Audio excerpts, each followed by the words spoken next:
நம் நிம்மதி நம் கையில் புத்தக வெளியீட்டு விழா இனிதே ஆரம்பமாகிறது. முதல் நிகழ்ச்சியாக தமிழ்த்தாய் வாழ்த்து. நீராறும் கடலுடுத்த நிலமடந்த கிரிலுடு திராவிடன திருநாடும் தக்க சிறு பிறை நுதலும் தரிதனலும் திலகமுமே அத்திலக வாசனை போல் அனைத்துலகும் இன்பமுற எத்திசையும் புகழ் மணக்க இருந்த பெரும் தமிழனங்கே உன் சீரிலமை திறம் வியந்து செயல் மறந்து வாழ்த்துதுமே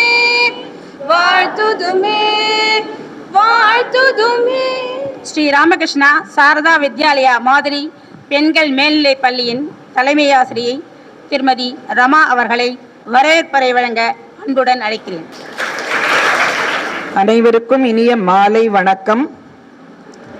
நான் ரொம்ப நீளமா என்னுடைய வரவேற்புரையை வச்சுக்கல. ஏன்னா மிகப்பெரிய பேச்சாளர்களுடைய மத்தியில நம்ம இப்ப இருக்கோம். நமக்கு நேரமும் கொஞ்சம் குறைவாக இருக்கு. நம் நிம்மதி நம் கையில் புத்தக வெளியீட்டு விழாவுக்காக இங்கு நம்ம கூடியிருக்கோம். இதை பார்த்த உடனேயே இந்த ஒரு லைன் மாத்திரம் சொல்லாம இருக்க முடியாது. கணியன் பூங்குன்றனாருடைய இதுல தீதும் நன்றும் பிறர் தரவாரா யோசிச்சு பார்த்தோம் அப்படின்னா நம் வாழ்க்கையில ரொம்ப ரொம்ப முக்கியமான ஒரு லைன் இது. எல்லா லெவல்லையும் பார்த்தீங்கன்னா நம்ம மகிழ்ச்சியாக இருக்கிறதோ நிம்மதியாக இருக்கிறதோ எதுவுமே வெளியிலிருந்து வரப்போறது கிடையாது. நம்ம கிட்ட இருந்த நம்முடைய நிம்மதி, நம்முடைய மகிழ்ச்சி, நம்முடைய உயர்வு எல்லாமே நம்ம கிட்ட இருந்து நமக்கு கிடைக்கக்கூடிய விஷயம். ஸோ அதற்கான புத்தக வெளியீட்டு விழா.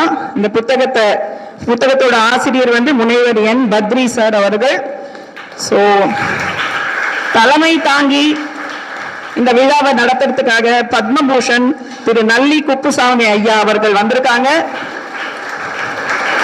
சமஸ்கிருதத்துல சாகித்ய சங்கீத கலா விஹீனஹா சாக்ஷாத் பசுகு புச்ச விஷானஹீனஹான்னு சொல்லியிருக்காங்க. எந்த ஒருவனுக்கு இலக்கியம் அதுக்கப்புறமா சங்கீதம் கலை அதெல்லாம் தெரியல அப்படின்னா அவன் ஒரு மனிதனே கிடையாது. அவன் வாலும் கொம்பும் இல்லாத ஒரு மிருகம்தான் அப்படின்னு சொல்லியிருக்காங்க. சோ ஐயா அவர்கள் இலக்கியமாகட்டும் கலைகளாகட்டும் கல்வியாகட்டும் அவரை போல ஒரு புறவலர் பார்த்திருக்கவே முடியாது. நேரத்துக்கு என்னென்னலாம் தேவையோ அது எல்லாம் கவிஞர்களுக்கும் கலைஞர்களுக்கும் படிப்பு சொல்லிக் கொடுக்கிறவங்களுக்கும் மாணவ மாணவியருக்கும் அத்தனை கொடுத்து மிகப்பெரிய தொண்டு இந்த சமூகத்துக்கு ஆற்றி வருகிறார் பல நாட்களாக. சோ அவர் இங்க தலைமையை ஏற்று இந்த விழாவை நடத்த நம்ம எல்லாருக்கும் மிகப்பெரிய பாக்கியம். அதுக்கப்புறமா முனைவர் கலைமாமணி திருப்பூர் கிருஷ்ணன் அவர்கள் அமுத சுரபியுடைய ஆசிரியர் ஐயா வந்திருக்காங்க. இங்க வெகு நாட்களுக்கு முன்னாடி நம்முடைய இலக்கிய மன்ற நிறைவு விழாக்கு அவர் சொற்பொழிவு ஆற்றிருக்கார். அந்த சொற்பொழிவை அந்த பழைய சீனியர் ஆசிரியர்கள் யாருமே மறக்கவே இல்லை. அவ்வளவு சிறப்பான ஒரு சொற்பொழிவு, மாணவியர் அனைவரையும் அப்படி ஈர்த்து போட்ட ஒரு சொற்பொழிவு. அவ்வளவு சிறப்பாக நம்ம உரையாற்றக்கூடியவர். அவர் இங்க வந்தது மிகப்பெரிய பாக்கியம். அப்புறம் முனைவர் KG ஜவஹர் அவர்கள் மிகச்சிறந்த ஒரு எழுத்தாளர், திரைக்கதைகள் எல்லாமும் எழுதியிருக்காங்க. அவர் இங்க இந்த முதல் பிரதியை பெறுவதற்காக வந்திருக்காரு. அப்புறமா NC மோகன்தாஸ் அவர்கள், தயாளன், குமரி அனந்தன், திரு நூருல்லா சார், அப்புறம் போட்டோகிராஃப்ஸ் எடுக்கிறதுக்கு திரு நாகா சார், இப்படி பலரும் இலக்கிய ஆர்வலர்கள் இந்த இடத்துல வந்திருக்காங்க. நம்முடைய பள்ளி நிர்வாகம், ஆசிரியர்கள், மாணவியர்கள் அனைவரையுடைய சார்பிலையும் இவங்க அனைவரையும் வருக வருக என வரவேற்பதில் மிக பெரும் மகிழ்ச்சி அடைகிறோம். மற்றொரு விஷயம், இந்த சிறப்பான நிகழ்ச்சியில பங்கு கொள்வதற்கு 11ஆம் வகுப்பு மாணவிகளான உங்களுக்கு ஒரு நல்ல சந்தர்ப்பம் கிடைச்சிருக்கு. இந்த சந்தர்ப்பத்தை நல்லா விடாதீங்க. கிருஷ்ணன் சார் பேசக்கூடிய அந்த பேச்சை ஃபுல்லா நீங்க கவனமாக கேட்கணும். அந்த கேள்விகளுக்கு பிற்பாடு யாரு பதில் சொல்றீங்களோ அவங்களுக்கு நாங்க ஒரு பரிசு வேற கொடுக்கணும் அப்படின்னு டாக்டர் பத்ரி சார் சொல்லியிருக்காரு. அதனால கவனத்தோட எல்லாரும் உரைய கவனிக்கணும். திரு KG ஜவஹர் அவர்களை அன்புடன் மதிய பொழுது ஒரு இனிமையான பொழுது. என் பாசத்திற்கும் பெருமைக்குரிய பத்ரி அவர்களின் புத்தக வெளியீட்டு விழா. இந்த விழாவில் கலந்து கொள்வதில் நான் மிக பெருமை அடைகிறேன். அதுவும் ஒரு தலைசிறந்த பள்ளி மாணவர்கள் மத்தியில் நான் நிற்பது எனக்கு மிக பெருமையாக இருக்கிறது. இதற்கு வாய்ப்பளித்த திரு பத்ரி அவர்களுக்கு நன்றியை தெரிவித்துக் கொள்கிறேன்.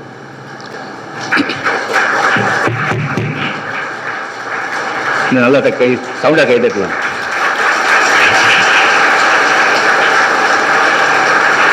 இந்த நிகழ்ச்சியின் தலைமை பண்பாளர் நல்லி குப்புசாமி சிட்டா அவர்களுக்கு வணக்கம். அவரை நான் நன்கு அறிவேன். எனக்கு அவர் ரொம்ப பிடிக்கும் 2 காரணத்தினால. எல்லா இலக்கிய ஃபங்க்ஷன்லையும் அவரை நான் பார்க்க முடியாது. இந்த வயதிலும் கேட்டவுடனே அவர் ஒத்துக்கொண்டு சிரமத்தை பார்க்காமல் வந்து கலந்து கொள்வார். மிக பெருமையாக இருக்கும். என் இல்லத்தில் கூட ஒரு முறை வந்திருக்கிறார் ஒரு விழாவிற்கு.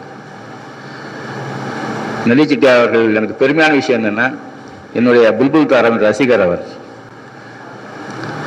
பல முறை என்னுடைய புல்புல் தாரா இசையை கேட்டிருக்கிறார். யாராவது புல்புல் தாரா கேட்டிருக்கீங்களா? இல்லை. அந்த கருவி இப்பொழுது இல்லை. அதை நான் பலரும் கேட்கும் வண்ணம் இசைத்துக் கொண்டிருக்கிறேன். ஒரு முறை உங்கள் பள்ளிக்கும் நான் வர தயாராக இருக்கிறேன். அந்த கருவியை கேட்க வேண்டும் என்று. செட்டியார் அவர்கள் என்னுடைய புல்புல் தாராவை பாராட்டும் பொழுது நான் வானத்தின் உச்சிக்கே சென்று விடுவேன். ஏன்னா அவர் பெரிய கலா ரசிகர், நல்ல இசை ஞான உடையவர். டிசம்பர் சங்கீதம் எல்லாத்திலையும் அவரை பார்க்கலாம். அந்த அளவுக்கு முக்கியமான ஒரு இசைக்கலைஞர் கூட சொல்லலாம். அவர் என்னுடைய புல்புலை பாராட்டும் பொழுது நான் மிகவும் சந்தோஷமா இருக்கும். அப்படிப்பட்டவர் என்று வந்திருக்கிறார். நம்மெல்லாம் ரொம்ப கொடுத்து வச்சிருக்கிறோம். ஏன்னா அடுத்தது திருப்பூர் கிருஷ்ணன் அவர்கள், கலைமாமணி டாக்டர் திருப்பூர் கிருஷ்ணன் அவர்கள். அவரை நான் நன்கு அறிவேன். திருப்பூர் கிருஷ்ணன் அவர்கள் பேசும் பொழுது அவ்வளவு அமைதியாக அரங்கம் இருக்கும். அவ்வளவு தகவல் சொல்வார் அவர். நீங்களாம் கொடுத்து வைத்தவர்கள். அவருக்கு உரையை கேட்பதாக காத்திருக்கிறதா கொடுத்து வைத்தவர்கள். நான் குழந்தையா இருக்கும் பொழுது திருப்பூர் கிருஷ்ணன் போன்ற ஒரு உரையை கேட்க வாய்ப்பு கிடைத்ததே இல்லை. அப்படியே ஒருத்தர் பேசினான்னா கூட நிறைய ப்ராப்ளம், டிரான்ஸ்பர் ப்ராப்ளம், ஃபோன் இருக்காது, கன்வீனியன்ஸ் ப்ராப்ளம், எல்லாம் வீட்டில் பெர்மிஷன், நிறைய. ஒரு நல்ல நிகழ்ச்சியை கேட்பதற்கு அந்த காலத்தில் நாங்களாம் ரொம்ப கஷ்டப்பட்டிருக்கோம். மைக்கு கூட கிடையாது. நான் முதல்ல மைக்கை எங்கே பிடிக்குன்னு தெரியாமல் நின்றுருக்கேன். அந்த மாதிரிலாம் நாங்கள் வளர்ந்துருக்கிறோம். இந்த காலத்து குழந்தைகள் மிகவும் கொடுத்து வைத்தவர்கள். நல்லி செட்டியார் ஆகட்டும், திருப்பூர் கிருஷ்ணன் ஆகட்டும், மற்றும் நண்பர்களாகட்டும், அவருடைய பேச்சை கேட்பதற்கு உங்களுக்கு ஒரு வாய்ப்பு கிடைத்திருக்கிறது அல்லவா? அப்துல் கலாம் அவர்கள் கூட இந்த மாதிரி ஹாலில் ஒரு பேச்சை கேட்டிருந்திருப்பார். அவர் அப்துல் கலாம் ஆயிட்டார். அது மாதிரி நீங்க எல்லாரும் இந்த உரையை கேட்டு சந்தோஷப்படும் நினைக்கிறேன். கலைமாமணி திருப்பூர் கிருஷ்ணன் அவர்கள் தொடாத துறையே கிடையாது. ஆன்மீகத்துறை, இசைத்துறை, இலக்கியம், தமிழ் என்று எல்லா துறையிலும் அவர் பேசுவார். பேசக்கூடிய நபர். அவர் கூட்டத்தை அனைவரும் மிஸ் பண்ண மாட்டேன். அந்த அளவுக்கு அவர். இந்தியா கொடி காக்க உயிரை விட்ட நபர் பெயர் என்ன? திருப்பூர் கிருஷ்ணன். அந்த ஊர்ல இருந்து வந்திருக்காரு. அந்த அம்மாவை பார்த்தது எம்ஜிஆர் வந்தாருங்கிறது சொன்னவரே திருப்பூர் கிருஷ்ணன் அவருக்கு தான். அவங்க வீட்டுக்கு வந்து அம்மா யார் தெரியுதா எம்ஜிஆர் அப்படின்னாரு. ஸோ அந்த அளவுக்கு. அதுபோல திருப்பூர் கிருஷ்ணன் பெற்றோரும் நாட்டுப்பற்று மிக்கவர்கள். நான் ஒரு முறை திருப்பூரில் சொன்னேன், சார் நான் கவிதை எழுதியிருக்கிறேன் அப்படின்னு. என்ன கவிதை சொல்லுங்க அப்படின்னு. கடியனர் ஞானிக்கோ தந்தம் வெண்மை, கச்சிட்ட மக்களுக்கு உள்ளம் வெண்மை, குறிப்பட்ட கனிவாழை நிறமுண்மை, ஒப்பில்லா கடல் தந்த உப்பும் வெண்மை. இது நான் எழுதிய கவிதை. உங்களை மாதிரி குழந்தையா இருக்கும்போது இருந்த கவிதை. சத்தான பால் வெண்மை, எல்லாம் வெண்மை, திரியாலே எரியும் சுடரும் வெண்மை, தொட்டறியா மின்சார உணி வெண்மை என்று முடித்த பொழுது ஒரு கடைசியில் முடிக்கிறேன். திருப்பூர் கிருஷ்ண அவர்களின் உடையும் வெண்மை என்று முடிப்பேன். தூய கதராடை அணிபவர் அவர் நம்மிடையே வந்திருக்கிறார். அவரை வரவேற்பதில் நம்மளால் பெருமை அடைகிறோம். பத்ரி அவர்களை சொல்ல வேண்டும் என்றால், அவர் கடுமையான உழைப்பாளி. யாராவது அவருக்கு சொல்ல முடியுமா? பெரிய சாதனைகள் புரிஞ்சிருக்கார், கைதட்டலாம் அவருக்கு. அந்த அளவுக்கு, அதுவும் குழந்தைகளுக்கு அவர் எழுதாத முன்னுகளே கிடையாது, வெளியே சொல்ல மாட்டார். எனக்கு அறிமுகமானதே 2 வருஷத்துக்கு முன்னாடி அறிமுகமானதுன்னு நினைக்கிறேன். ஒரு நாள் அவர் விசிட்டிங் கார்டு என்கிட்ட கொடுக்குறாரு. பயந்தே போயிட்டேன். விசிட்டிங் கார்டு ஃபுல்லாக பட்டங்களாக இருக்கு. நான் ஒரு எம்ஏ படிச்சது நிறைய பெருமை அடிச்சுக்கிட்டு இப்போ விசிட்டிங் கார்டெலாம் போட்டுட்டு இருப்பேன். அவர் 4 எம்ஏ வாங்கியிருக்கிறார். ஏபிசிடி 26 பட்டம் வாங்கியிருக்கீங்களா? அவர் கிண்டல் பண்ணணும். அந்த அளவுக்கு திறமையான மனிதர். அவர் இந்த நூலை வெளிக்கொண்டு வந்திருக்கிறார். அதற்காக நாம் பெருமைப்படுகிறோம், சந்தோஷப்படுகிறோம். இந்த நிகழ்ச்சியிலே வந்திருக்கும் என்னுடைய மற்ற நண்பர்கள் தயாளன் அவர்கள், குமரி அமரன் அவர்கள், நூருல்லா அவர்கள், NC மோகன்தாஸ் அவர்கள், மிகப்பெரிய சாதனையாளர்கள். இவங்களாம் ரொம்ப நாளாக பழக்கம். கலைமாமணி யோகா அவர்கள் கூட எனக்கு குழந்தையிலே பழக்கம். அவங்க அழகாக அவர் படம் எடுப்பார். என்ன நிறைய ஃபோட்டோலாம் எடுத்திருக்கிறாரு. நான் சிறுவயதிலேருந்தே அவர் எனக்கு பழக்கம்.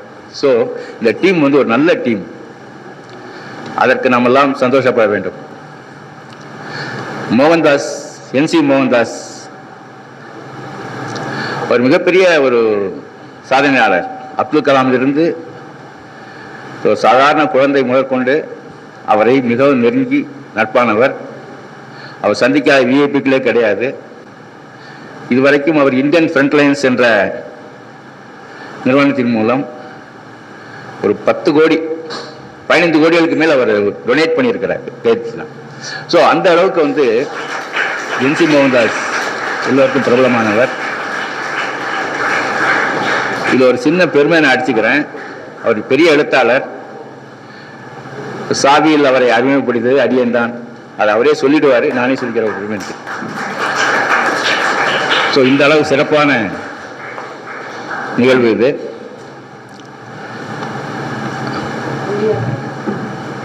இந்த நூலை பற்றி சொல்ல வேண்டும் என்றால்,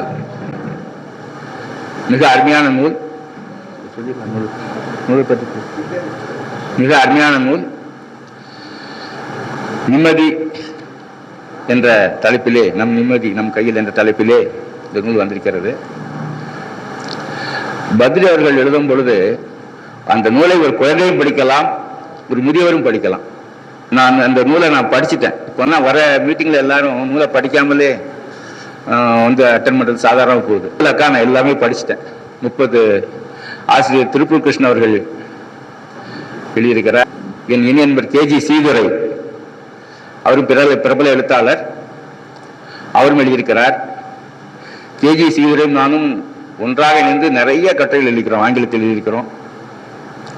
யோகானந்த ஒரு படம் எடுத்திருக்கிறார். டைம்ஸ் ஆஃப் இந்தியாவில் அந்த இது வந்திருக்குது. அவரும் அந்த கட்டுரை பற்றி, அவரும் மதுராந்தகத்தை சேர்ந்தவர் தான். ஸோ இவரும் மதுராந்தகம். ஸோ மதுராந்தகத்தை பற்றி அழகாக ஆரம்பிக்கிறார். ஏரியை எப்படி காப்பாற்ற வேண்டும் என்று ஆரம்பிக்கிறார். இப்போ ஏரிகள் எல்லாம் தூர்ந்து கொண்டிருக்கின்றன, அதை எப்படி தவிர்க்க வேண்டும் என்று எழுதியிருக்கிறார். இது போல 30 டாபிக். நீங்க எல்லாரும் அந்த எல்லா டாப்பிக்கும் கரெக்டாக படிக்கணும். இங்கே கேட்டுட்டு வாங்குறேன், எல்லாரும் கரெக்டாக படிக்கணும். நான் ஞாபகம் வச்சிருக்கணும். மெமரி இஸ் மோர் இம்பார்ட்டன்ட் இல்லைங்களா? ஸோ அதனால அந்த அளவுக்கு அழகான கட்டுரைகள் எழுதியிருக்கிறார். வாழ்க்கை தத்துவங்கள், எளிமையான விஷயங்கள்.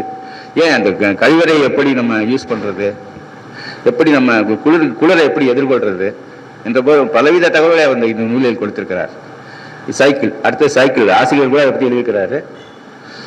சைக்கிள் இப்போ நம்ம ஒரு கோஷ்டி வந்திருக்கு. எழுதும் பழக்கம் வர வேண்டும், போஸ்ட் கார்டை மறுபடியும் கொண்டு வர வேண்டும் என்று ஒரு கோஷ்டி ஆரம்பிச்சிருக்கிறாங்க, ஒரு குழு ஆரம்பிச்சிருக்கிறாங்க முகநூலில். அதை போல ஆசிரியர் எழுதுகிறார், மீண்டும் மிதிவண்டி வர வேண்டும். மீண்டும் மிதிவண்டி வர வேண்டும் தலைப்பிலே அவர் அழகாக சொல்லியிருக்கிறார். இப்போ நான் கூட யோசிச்சு பார்க்குறேன், நம்மளாம் மிதிவண்டியிலே போனால் கொஞ்சம் உடம்பு குறையும் அப்படிலாம் யோசிக்கிறோம். ஆனால் இந்த காலத்தில் மிதிவண்டி கஷ்டமாக இருந்தால் கூட நம்ம அந்த பழக்கத்தை கொண்டு வந்தோம்னா எல்லாருமே யூஸ் பண்ண ஆரம்பிச்சிருவாங்க இல்லைங்களா? ஸோ அந்த டாபிக் நான் ரொம்ப ரசித்தேன். இந்த மிதிவண்டியை பற்றிய பாடலை ரொம்ப, அந்த கட்டுரையை ரொம்ப ரசித்தேன். அதுபோல் ஒவ்வொரு கட்டுரையும் மிக அழகாக சொல்லியிருக்கிறார். 30 கட்டுரைகள், முத்தான கட்டுரைகள். இந்த கட்டுரைகள் அனைத்தும் இந்த சமுதாயத்திற்கு உபயோகப்படும் நினைக்கிறேன். இன்னொன்று நம்பிக்கையை பற்றி ஒரு கட்டுரை இருக்கிறது. பெரியவர்களை எப்படி மதிக்க வேண்டும், அவர்கள் எப்படி சொல்ல வேண்டும், அவர்கள் எப்படி ஃபாலோ பண்ணணும் அப்படி அழகாக சொல்லியிருக்கிறாரு. எனக்கு ஒரு தெரிஞ்ச ஒரு ஆள் வந்து ஒரு கதை சொன்னார். என்ன கதை அப்படின்னா, ஒருத்தன் மலை மேலே ஏறுறான். மலை மேலே ஏறும்போது திடீர்னு ஸ்லிப் ஆகி கீழே விழுந்துடுறான். மிட் நைட் கீழே விழும்போது உயிரை காப்பாற்றுக்காக கம்பை பிடிக்கிறான். சுற்றிலும் இருட்டு. கடவுளே அப்படின்னு கத்துறான், என்னை காப்பாத்து அப்படின்னு கத்துறான். சவுண்டு கேட்குது. வந்துட்டு என்ன வேணும், நான் விழ போறேன். திருட்டு இல்லை, என்ன நடக்குது இல்லை, கம்பு பிடிச்சி தொங்கிட்டு இருக்கிறான். நான் விழ போறேன், மலை வச்சுன்னு விழ போடுறேன், காப்பாத்து, கையை விட்டு. கடவுள், கடவுளே நான் தொங்கிட்டு இருக்கேன், மலை மேல இருக்கிறேன், கையை விட்டு. இவன் கடவுள் மேல நம்பிக்கை வரவில்லை, தொங்கிக்கிட்டே இருக்கிறான். இன்னும் இவர் அசால்ட்டா சொல்றாரு, சரியா காதில் வாங்கினாரு இல்லையான்னு தெரியலையே, இவ்வளவு கேர்லெஸ்ஸா உடனே கையை விட்டுருங்கிறாரு. நம்ம கத்துறோம், தொங்கிக்கிட்டே இருக்கிறான். ஆல்மோஸ்ட் அவன் காலையில் விடியும் போது பார்க்கறான், அவன் கீழே அரை அடியில் அவன் நிலம் இருக்கு. அவங்க சொல்லியிருந்தாங்கன்னா அப்பயும் பேசி போயிருப்பான். இவன் நம்பாததுனால காலையில் சூரியன் உதிக்குது, இப்போ பயங்கர நேரத்தை கீழே பார்க்குறேன், தரையில் கால் வந்து கொஞ்சம் தூரத்தில் இருக்கு. கடவுளே அப்படிங்கிறான். ஆமா, நீ வார்த்தையில் நம்பிக்கை, நீ வேண்டுகோளை விடுத்தால் நம்பிக்கை. நீங்க கடவுளை கும்பிடுறீங்க அப்படின்னு நம்பிக்கையோட கும்பிடுங்க. ஸோ கடவுள் சொல்லிட்டு போயிட்டார். ஸோ அது மாதிரி ப்ரேயர் வந்து சின்சியரா இருக்கணும். ஒருத்தன் என்ன பண்றான், அவனுக்கு வந்து பஸ்ல வச்சு ரெஸ்ட் ரூம் போகணும்னு ஒரு ஃபீலிங் வருது. பஸ் இப்போ point to point, A to 1. இவனுக்கு முடியல, என்ன பண்றது தெரியாம முடிக்கிறான். ஒரு ரொம்ப டென்ஷனா இருக்கு, எப்படியாவது போகணும், உயிர் போயிடும் அப்படின்னு நினைக்கிறான். ரெஸ்ட் ரூம் போகாட்டி உயிர் போயிடும். டிரைவர்னு சொல்லிட்டாரு, நிறுத்த மாட்டேன். கண்டக்டர் சொல்ல நிறுத்த மாட்டேன். ஐயோ முடியல, எனக்கு டாய்லெட் போகணும் அப்படின்னு கத்துறான். உடனே உயிரை அந்த மாதிரி கடவுளே அப்படின்னு கத்துறான்னு கடவுள் வந்துடுறாரு. என்ன விஷயம் இந்த மாதிரி சொல்லி கண்ணை முடிக்க அப்படிங்கிறாரு. முடிக்கிறான். ஒரு செகண்ட் என்ன ஆச்சுன்னு தெரியல, அந்த ஃபீலிங்கே இல்லை, யூரின் போக ஃபீலிங்கே இல்லை. அப்பா பெரிய கிரேட் ரிலீஃப் அப்படின்ட்டு அவன் கடவுளுக்கு நன்றி சொல்லிட்டு போயிடுறான். பஸ்ஸை விட்டு இறங்கிட்டு போயிடுறான். அந்த உயிரைக்காக அதே பஸ்ல இன்னொரு நாள் அவன் போறான். டிராவல் பண்ணும்போது டிக்கெட் எடுக்க மறந்துட்டான். டிக்கெட் எடுக்க மறந்த பிறகு செக்கிங் ஏறிட்டார். செக் மானம் போக போறது. அவர் வந்துட்டு இருக்காரு, இவன் டிக்கெட் இல்லை. ஒரே ஐயோ மானம் போக போகுது சொல்லிட்டு கடவுளே அப்படின்னு கூப்பிடுறான். கடவுள் வரவில்லை. கடவுளேங்கிறான், வரல. சரி டிக்கெட் செக்கிங் பிடிச்சிட்டு ஃபைன் போட்டு போயிடுற. உன்னை நைட்டு படுக்கல, கடவுளே ஏன் நீங்க வரல, நான் கூப்பிட்டேன் ஏன் நீங்க வரல, அன்னைக்கு வந்தீங்க, அன்னைக்கு வந்து நீ உயிரை காப்பாற்றுறதுக்காக பிரேயர். உன்னுடைய பிரேயர்ல வந்து உண்மை இருந்தது, நம்பிக்கை இருந்தது, ஆகவே நான் வந்தேன். இன்று நான் ஏன் வரவில்லை என்றால் உன்னுடைய தவறு. அந்த தவறை மறைப்பதற்காக என்னை கூப்பிடுகிறாய். உன் நம்பிக்கையில் வந்து உண்மை இல்லை, உன்னுடைய கௌரவம் தான் காப்பாற்றப்பட வேண்டியிருந்ததை தவிர உண்மை இல்லை. ஆகவே நீ உண்மையாக இரு என்று சொல்லிவிட்டு மறந்து விடுகிறார். ஸோ இந்த மாதிரி நம்ம நம்பிக்கை வைத்தால் தான் நம் வாழ்க்கையில் வெற்றி பெற முடியும். ஒரு கட்டுரையில் எழுதியிருக்கிற ஆசிரியர், NEET exam, why they are going for suicide. இதை விட்டு அடுத்தது ஏன் பயப்படுறீங்க? Face the consequences. ஃபேஸ் பண்ணாட்டி பிரச்சனை. இவன் என்ன பண்றான், ஒருத்தன் போறான், அந்த நீ சுடுகாட்டில் போய் இந்த ஆணி அடிச்சுட்டு வந்துருவியா அப்படிங்கிறான். அதான் முடியும் அப்படிங்கிறான். பேய் இருக்கும் அப்படிங்கிறான். அந்த கதவை ஆணி அடிச்சுட்டு வா அப்படிங்கிறான். இவன் வந்து தைரியமான இருந்த நினைச்சுக்கிட்டு ஆணி அடிச்சுட்டு வந்துடுறான். டக்குன்னு ஒன்று எழுக்குது இருட்டுக்குள்ள, என்னன்னு தெரியல. அப்படின்னு பயந்து இதாகிட்டான். வந்து பார்த்தா இவன் அடிச்சது இவனோட ஷர்ட் மேலே அடிச்சிருக்கிறான். இவன் ஷர்ட் மேலே ஆணி அடிச்சிருக்கிறான். இவன் வரும்போது அந்த ஷர்ட்டை வந்து அந்த ஆணி இழுத்துருக்கு. இவன் பேய் நினைச்சிட்டு பயந்துட்டான். ஸோ தைரியம், அதை ஆராய்ச்சி பண்ணுங்க, வெற்றி பெற்று வெளியே வாங்க. ஸோ இந்த மாதிரி தன்னம்பிக்கைக்கு நிறைய கட்டுரைகளை ஆசிரியர் பத்ரி அவர்கள் எழுதியிருக்கிறார். அவருக்கு பாராட்டு தெரிவிக்கிறார். அவர் இது மட்டும் இல்லைங்க, இன்னும் 20 புக் எழுதியிருக்கிறார். வாய்ப்பு இருந்தால் படிச்சு பாருங்க. நான் வந்து பத்ரியின் ரசிகன் ஆகிவிட்டேன். நான் வந்து த்ரில்லர், பேட்டி கட்டுரைகள் எல்லாம் எழுதியிருந்தா கூட இந்த பத்ரி அவர்களின் நூல்களை படித்த பிறகு இன்னும் நிறைய நூல்கள் வாங்கி படிக்கலாம் என்று நினைக்கிறேன் அவரிடம். அதற்கு நிறைய நூல்கள் எழுதி தவிர நம்புகிறேன். இந்த இனிய விழாவிலே எனக்கு வாய்ப்பளித்த பத்ரி அவர்களுக்கும், சிறப்பாக இந்த விழாவை ஏற்பாடு செய்கின்ற எல்லோரு நண்பர்களுக்கும் என்னுடைய வாழ்த்தையும் வணக்கங்களையும் தெரிவித்துக் கொண்டு விடைபெறுகிறேன். நன்றி, வணக்கம். நன்றி ஐயா. அடுத்ததாக விருந்தினர்களை கௌரவிப்பதற்காக டாக்டர் என் பத்ரி அவர்களை அன்புடன் அழைக்கிறேன்.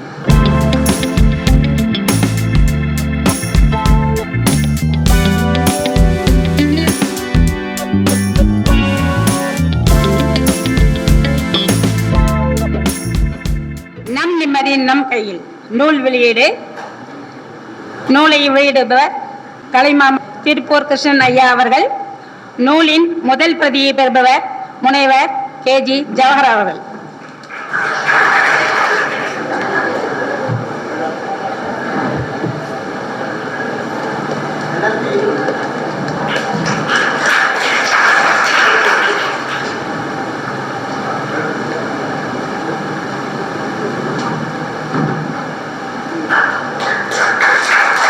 தலைமை உரையாற்ற பத்மபூஷன் டாக்டர் திரு நல்லி குப்புசாமி ஐயா அவர்களை அன்புடன் அழைக்கிறோம்.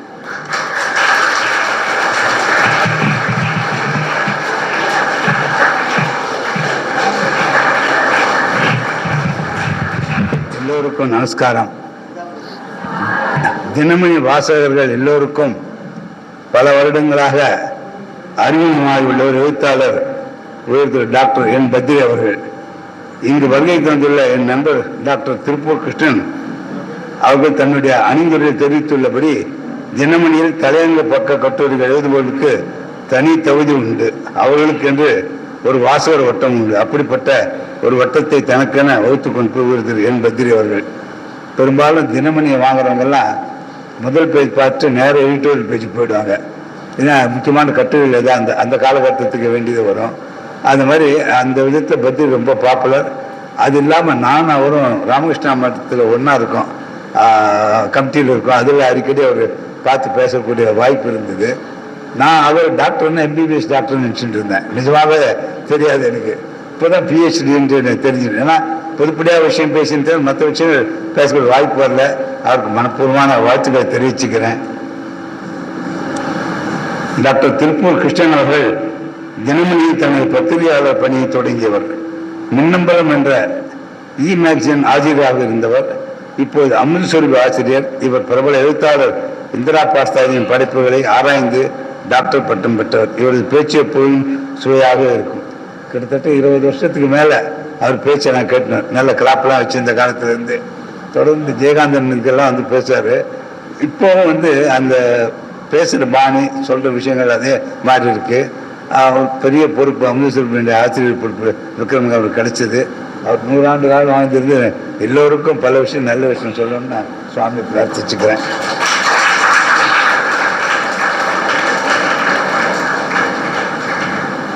இந்த புத்தக வெளியீட்டு விழா சாரதா மாதிரி மேல்நிலைப்பள்ளி அரங்கில் வெளியிடுப்பது மிகவும் பொருத்தம்.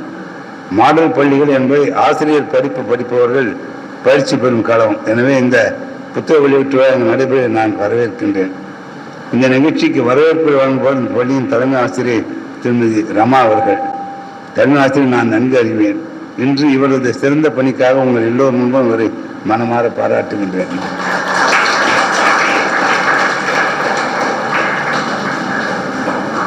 புத்தகத்தின் முதல் பிரதியை பெறும் நண்பர் உயர் திரு KG ஜவஹர் அவர்கள். ஒரு எழுத்தாளர், மட்டுமல்ல மிகவும் அரிதாக புழங்கும் புல்புல் தாரா என்ற இசைக்கருவியை மிக நயமாக இசைப்பவர். புல்புல் தாரா சண்முகம் இருந்த ஞாபகத்தில் இல்லையா? நான் சொல்றது 30 வருஷம் முன்னாடி. அப்போ புல்புல் அவருக்கே வயசாகி இருந்தது. நான் அதை கேட்டேன், உங்களுக்கு அப்புறம் இதை புல்புல் தாரா வாசிப்போம் யாராவது உண்டான்னு சொல்லிட்டு அவர் சொன்னார், தெரியல இருப்பாங்க, எனக்கு தெரியல அப்படின்னாரு. ரொம்ப சந்தோஷம். இவர் வந்து புல்புல் தாரா வாசிக்கிறாங்கல்ல, ரொம்ப ரொம்ப சந்தோஷம். ப்ளஸ் எழுத்தாளர்னு கூட மனமார்ந்த வாழ்த்துக்கள். மிக நயமாக இசைப்பவர். புல்புல் தாரா வாசிக்கும் கலைஞர்கள் விரைவிட்டு எண்ணி விடலாம். அப்படிப்பட்ட கலைஞர்கள் ஒருவர் இந்த வருகையை புரிந்திருக்கிறார் என்பது இந்த விழாவுக்கு மிகவும் கௌரவம் சேர்த்து அவருக்கு என்னுடைய நன்றியை தெரிவித்துக் கொள்கின்றேன். ரொம்ப அழகாக கதையெல்லாம் சொன்னார். இன்னைக்கு எழுத்தாளர் பத்ரி அவர்களின் கட்டுரைகளின் மேன்மை என்ன என்று பார்த்தால் சில அம்சங்கள் தெரிய வருகின்றன. பத்ரி அவர்கள் எதையும் நீட்டி மணிக்க சொல்வதில்லை, சுருக்கமாக சொல்பவர். திருவள்ளுவர் சொல்கிறார், சொற்களின் மீது காதல் கொண்டவர்கள் தான் சுருக்கமாக எழுதுவதில்லை என்று. சொல் மயக்கம் இல்லாதவர்கள் பத்ரி அவர்கள் எதையும் சுருக்கமாக சொல்லும் கருத்தாளர். அவருக்கு மிகையான சொற்களை விட கருத்துக்களே முக்கியம். ஆனால்தான் அவர் வாசகர் மனம் கவர்ந்து எழுத்தலாக இருக்கின்றார். பள்ளி ஆசிரியர் பணியேற்றி ஒவ்வொரு கட்டத்திலும் உயர்ந்து தலைமை ஆசிரியராகி கல்வியியல் துறையில் டாக்டர் பட்டம் பெற்றார். ஒரு ஆசிரியர் என்கிற முறையில் சமூகத்தில் சொல்ல வேண்டும் மிக சரியாக சொல்லியிருக்கிறார். நம் நிம்மதி நம் கையில் என்ற ஒரு புத்தகம் நமக்கு தீதும் நன்றும் பிறத்தர வாரா என்ற கனியும் பூங்குன்ற அமரவாசத்தை நினைவுபடுத்துகிறது. ரொம்ப நாள் முன்னாடி ஒரு 40 வருஷம் இருக்கும். என்னுடைய பழைய நண்பன், அவன் ரொம்ப வருஷமாக எனக்கு தெரியும். ஆதியில் அவ்வளோ வசதி இல்லாமல் இருந்தான். அப்புறம் நான் 2வது ஒன்று பார்க்கும்போது ஒரு வசதி, நல்ல வசதியில் இருந்தான். எப்படா இருக்குன்னு கேட்டேன். அப்போ அன்றைக்கி பணம் இல்லாத காலத்தில் சந்தோஷம் இருந்தது, நிம்மதி இல்லை. இப்போ பணம் வந்தப்புறம் நிம்மதி இருக்க சந்தோஷம் இல்லை அப்படின்னா. ரெண்டும் ஒரே அர்த்தம் தானே, உனக்கு எல்லாம் சொன்ன புரியா போடான்ட்டான். நான் அதுக்கப்புறம் ஒன்று கேட்டுக்கல. அது இவர் தான் பத்ரி தான் சொல்றதுக்கு அர்த்தம் என்னன்றது. எனக்கு பொறுத்த வரைக்கும் சந்தோஷம் ஒன்று மாதிரி தான் தெரியுது. யாரோ பெரியவங்க சொல்லலாம், தெரிஞ்சுக்கலாம். அதுக்கப்புறம் அவன் பார்க்கல, என்னால் வித்தியாசத்தை தெரிஞ்சுக்கிறேன். நிம்மதி என்று நான் நினைக்கிறது என்னன்னா, அப்போ ஒரு கட்டுரை இருக்கார், கடன் இல்லாமல் வாழ்றது நல்லதுன்னு. என் குருநாதர் அந்த வார்த்தையை சொல்லியிருக்கார். கூடி மட்டும் கடன்லாம் வாழ்றது நல்லதுன்னு. அது கொடுக்குற ஒரு கஷ்டம், அந்த டியூ டேட் வரும்போது படுற கஷ்டமெல்லாம் நான் ரொம்ப பேரை பார்த்துருக்கேன். அது அந்த நிம்மதியெல்லாம் தவிக்கிறாங்கன்று அவன் சந்தோஷத்துக்கு கம்பேர் பண்ணி அவன் சொன்னான். சொன்னபோது எதை அவன் சந்தோஷம்னு சொன்னான். நிம்மதியிலிருந்து எனக்கே புரியுது இந்த மாதிரி விஷயங்கள். அதாவது ஒரு பொறுப்பு, ஒரு தேதியில் குறிப்பிட்ட விஷயத்தை செஞ்சாலும் செய்ய முடியலன்றது அப்போ நிம்மதி போயிடுது. ஏன்னா அது சந்தோஷம் போயிடுதுன்னு எனக்கு தெரியல. யாராவது பெரியவங்க சொன்னால் திருப்பூர் கிருஷ்ணன் சார் சொல்ல முடியும்னு நினைக்கிறேன். எதுக்கு சொல்ல வந்தேன்னா, இந்த நிம்மதியை பற்றி மட்டும் எனக்கு பல பேர் இந்த வார்த்தை அடிக்கடி உபயோகப்படுத்த நான் கேட்டிருக்கேன். இந்த விஷயம் ஏதோ ஒரு சில விஷயங்கள் இருக்கும். சில இது முக்கியமான ஒரு விஷயம் வந்து கடன் தான். 1ஆம் தேதி ஆச்சு நாம் சிரமப்படுறது நான் பார்த்துருக்கேன், தவிக்கிறது நான் பார்த்துருக்கேன். அது எல்லோரும் பூரா புஸ்தகத்தை நான் படிக்கலை. இவர் சொன்னால் நான் பூரா படிச்சுட்டு வந்திருக்கேன்னு. உண்மையிலே இங்கே வந்து தான் படித்தேன். நான் அங்கங்கே விட்டால் தான் படித்தது. பட்டு அவர் சொல்ல முடியும்னு நினைக்கிறேன் இந்த விஷயத்த. ஆனால் இது டைட்டில் ரொம்ப எனக்கு பிடிச்சது, நம்ம நிம்மதி நம்ம கையில் இருக்குன்னு சொல்லிட்டு. வாழ்த்துக்கள் சார். உங்களோட பெரியவனா இருக்குன்னு நினைக்கிறேன்.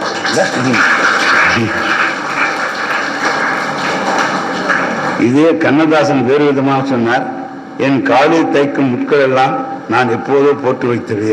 அதாவது முன் பிறவியில் செஞ்ச நல்லதோ கெட்டோ இப்போ அனுபவிக்கொண்டு அவர் அவருடைய சொல்ற விதத்தை சொன்னார். இந்த கருத்தையும் சில நிகழ்வுகள் சில உதாரணங்களுடன் தன் புத்தகத்தில் சுருக்கமாகவும் சுவையாகவும் மனதில் பதியும்படி எழுதியிருந்தார் இந்த நூல் ஆசிரியர். இப்படி எழுதுவது என்பது ஒரு சாதனை. அதை வெகு சுலபமாக செய்திருக்கின்றார் பத்ரி அவர்கள். அதற்கு ஆதாரமாக அமைந்திருப்பது இவர் ஏற்றிருந்த பள்ளி ஆசிரியர் பணி. ஒரு அறிஞர் கூட்டத்தில் உயர்ந்த சிந்தனைகளை எல்லாம் மணிக்கணக்காக எடுத்து சொல்ல முடியும். ஆனால் 50 நிமிட பாட வேளையில் தெரியாத விஷயங்களை இளம் வயது மாணவ மாணவிகளுக்கு புரியும்படி எடுத்து சொல்லுடைய தனி கலை. ஆனால் தான் பத்ரி அவர்கள் கல்வியியல் தொடர்பான நிகழ்ச்சிகளுக்கு ஒரு கருத்தாளராக அழைக்கப்படுகின்றார். இந்த புத்தகம் எல்லோர் கையிலும் புழங்க வேண்டும் என்று கேட்டுக்கொள்கின்றேன். இந்த காலத்தில் கம்ப்யூட்டரிலும் செல்போனிலும் புத்தகம் வாசிக்கும் பழக்கம் வந்துவிட்டதால் இந்த தலைமுறை வாசகர்களுக்காக தனி ஏற்பாடும் செய்திருக்கிறார் பத்ரி அவர்கள். அதனால்தான் தேசிய புத்தக வெளியீட்டு நிறுவனமான NCERT நிறுவனம் இவருக்கு விருது வழங்கியிருக்கிறது. இவர் மேலும் மேலும் பல விருதுகள் பெற்று தேசிய சர்வதேச விருதுகள் பெற்று புகழ்பெற வேண்டும் என்ற வாழ்த்து என்பதை நிறைவு செய்கின்றேன். ஆனால் குழந்தைகளுக்கானது இல்லைன்னு நினைக்கிறேன். இது சும்மா தெரிஞ்சுக்கலாம். நீங்கள் எப்போவுமே சந்தோஷமாக நிம்மதியாக இருக்கணுமா? கரெக்டாக புரிஞ்சுட்டேன். இதெல்லாம் வயசான பிறகு தானே நம்ம இந்த புத்தகத்தை எடுத்து பார்க்குறோம். சந்தோஷமாக இருக்குமா? நிம்மதியாக இருங்க. நன்றி ஐயா. அடுத்ததாக சிறப்பு விருந்தினர் உரை. இந்த நிகழ்ச்சியின் சிறப்பு விருந்தினர் ஆன்மீக சொற்பொழிவாளர், நகைச்சுவை பேச்சாளர், சிறந்த எழுத்தாளர், அமுதசுரபி நூலின் ஆசிரியர், கலைமாமணி முனைவர் திருப்பூர் கிருஷ்ணன் ஐயா அவர்களை சிறப்புரையாற்ற அன்போடு அழைக்கிறேன். மாணவ செல்வங்களே, ஒரு அருமையான மாலை பொழுதில் நாம் இங்கே சில நல்ல விஷயங்களை கேட்பதற்காக கூடியிருக்கிறோம். ஒரு சிறந்த புத்தகம் இங்கே வெளியிடப்பட்டது. அந்த புத்தகம் முழுவதுமாக நீங்கள் படிக்க வேண்டிய ஒரு புத்தகம். அந்த புத்தகத்தை பற்றி இன்றைக்கு நான் இங்கு பேசவிருக்கிறேன். இதற்கு முன்னால் பேசிய கலை புரவலர், இலக்கிய புரவலர் திரு நல்லி குப்புசாமி அவர்கள், போன முறை நான் பேசிய பேச்சையெல்லாம் இந்த முறை எனக்கு நினைவு கூர்ந்து அளவற்ற மகிழ்ச்சியை தந்த பள்ளி தலைமை ஆசிரியர் அவர்கள், புல்புல் தாரா புகழ் திரு கேஜி ஜவஹர் அவர்கள். கேஜி ஜவஹர் அவர்கள் புல்புல் தாரா வாசிப்பவர், நல்ல சிறுகதை ஆசிரியர் என்று பரவலாக தெரியும். ஆனால் தன்னுடைய மனைவியின் நினைவு தினத்தன்று ஆண்டுதோறும் பள்ளி மாணவ மாணவியருக்கு அவர் தன்னுடைய இல்லத்தில் வரவழைத்து கல்வி உதவித்தொகை வழங்குகிறார் என்கிற தகவல் பலர் அறியாதது. அந்த நிகழ்வில் நான், இயக்குனர் SP முத்துராமன், தென்கட்சி கோ சுவாமிநாதன் என்று பலரும் பல ஆண்டுகள் தொடர்ந்து கலந்து கொண்டிருக்கிறோம். என் பத்ரி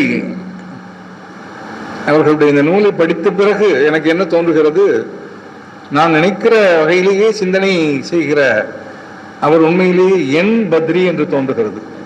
அந்த அளவு சிறப்பாக உயர்ந்த விழுமியங்களை அவர் எழுதியுள்ளார். இங்கே பலர் வந்திருக்கிறார்கள். மிக முக்கியமான பிரமுகர்கள் இந்த மேடையின் பின்னணியை அலங்கரிக்கிறார்கள். மிகச்சிறந்த ஆன்மீக எழுத்தாளர் என் போன்றவர்களால் அதிகம் மதிக்கப்படும் திரு தயாளன் அவர்கள், எங்களுடைய அமுதசுரபி பத்திரிகையில் தொடர்ந்து வெண்பாக்கள் எழுதி பரிசெல்லாம் பெற்றுக் கொண்டிருக்கிற இனிய மரபு கவிஞர் குமரி அமுதன் அவர்கள், தமிழ்நாட்டில் ஒரு பத்திரிகையாளர் பெயரை சொன்னால் தெரியாதவர்கள் இருக்க முடியாது. 100 பத்திரிகையாளர்களுக்கு இணையான ஒரே பத்திரிகையாளர் நூருல்லா அவர்கள்.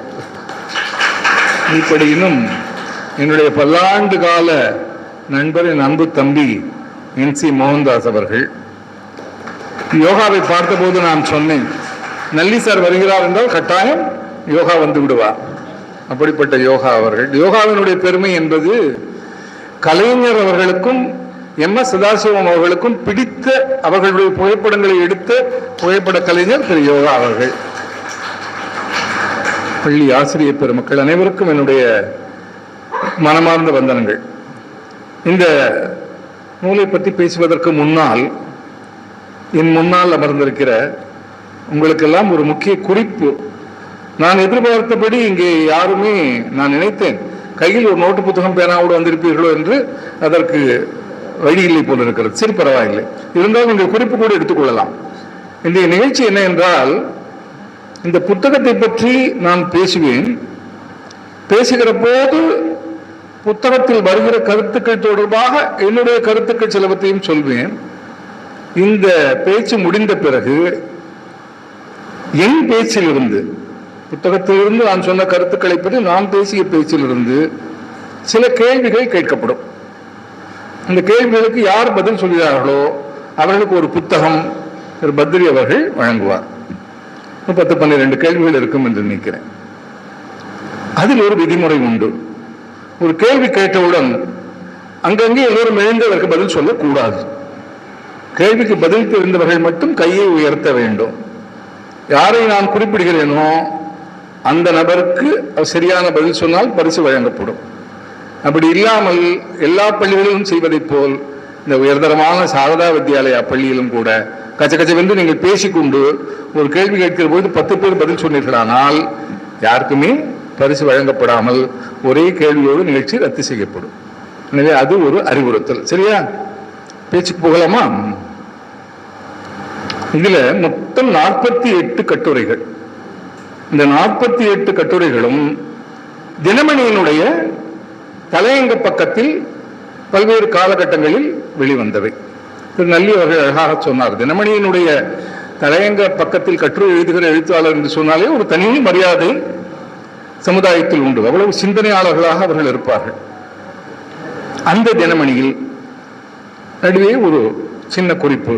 பெரும்பாலும் என்னுடைய கேள்விகள் நான் சொல்கிற பெயர்களை பற்றி வரும்.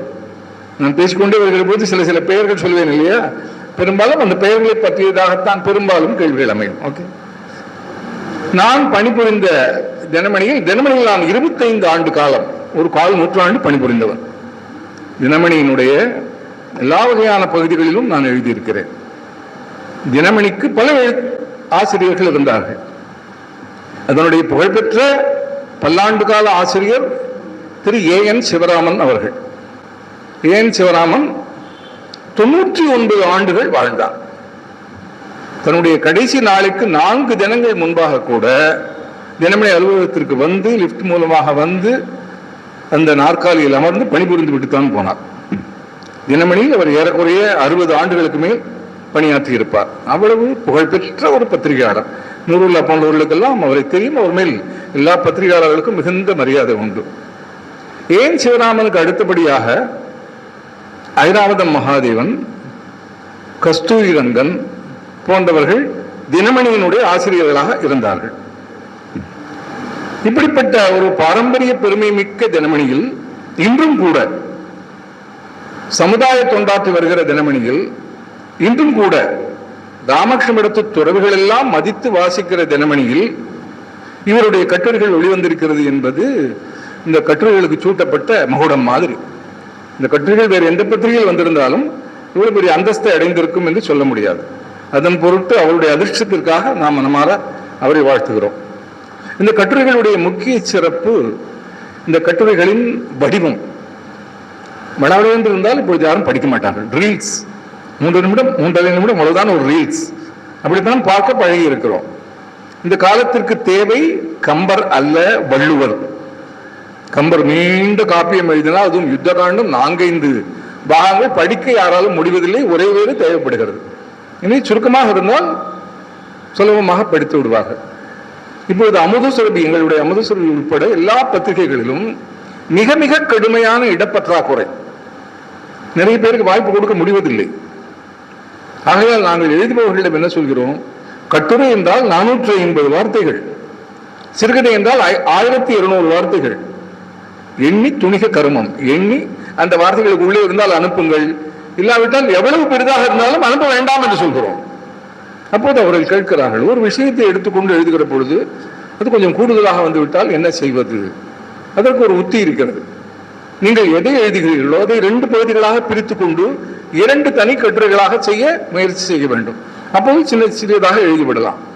அப்படி எழுத்து எண்ணி இவர் எழுதிய அழகான செறிவான சின்ன கட்டுரைகள் 48 கட்டுரைகள் இந்த நூலில் அமைந்திருக்கின்றன.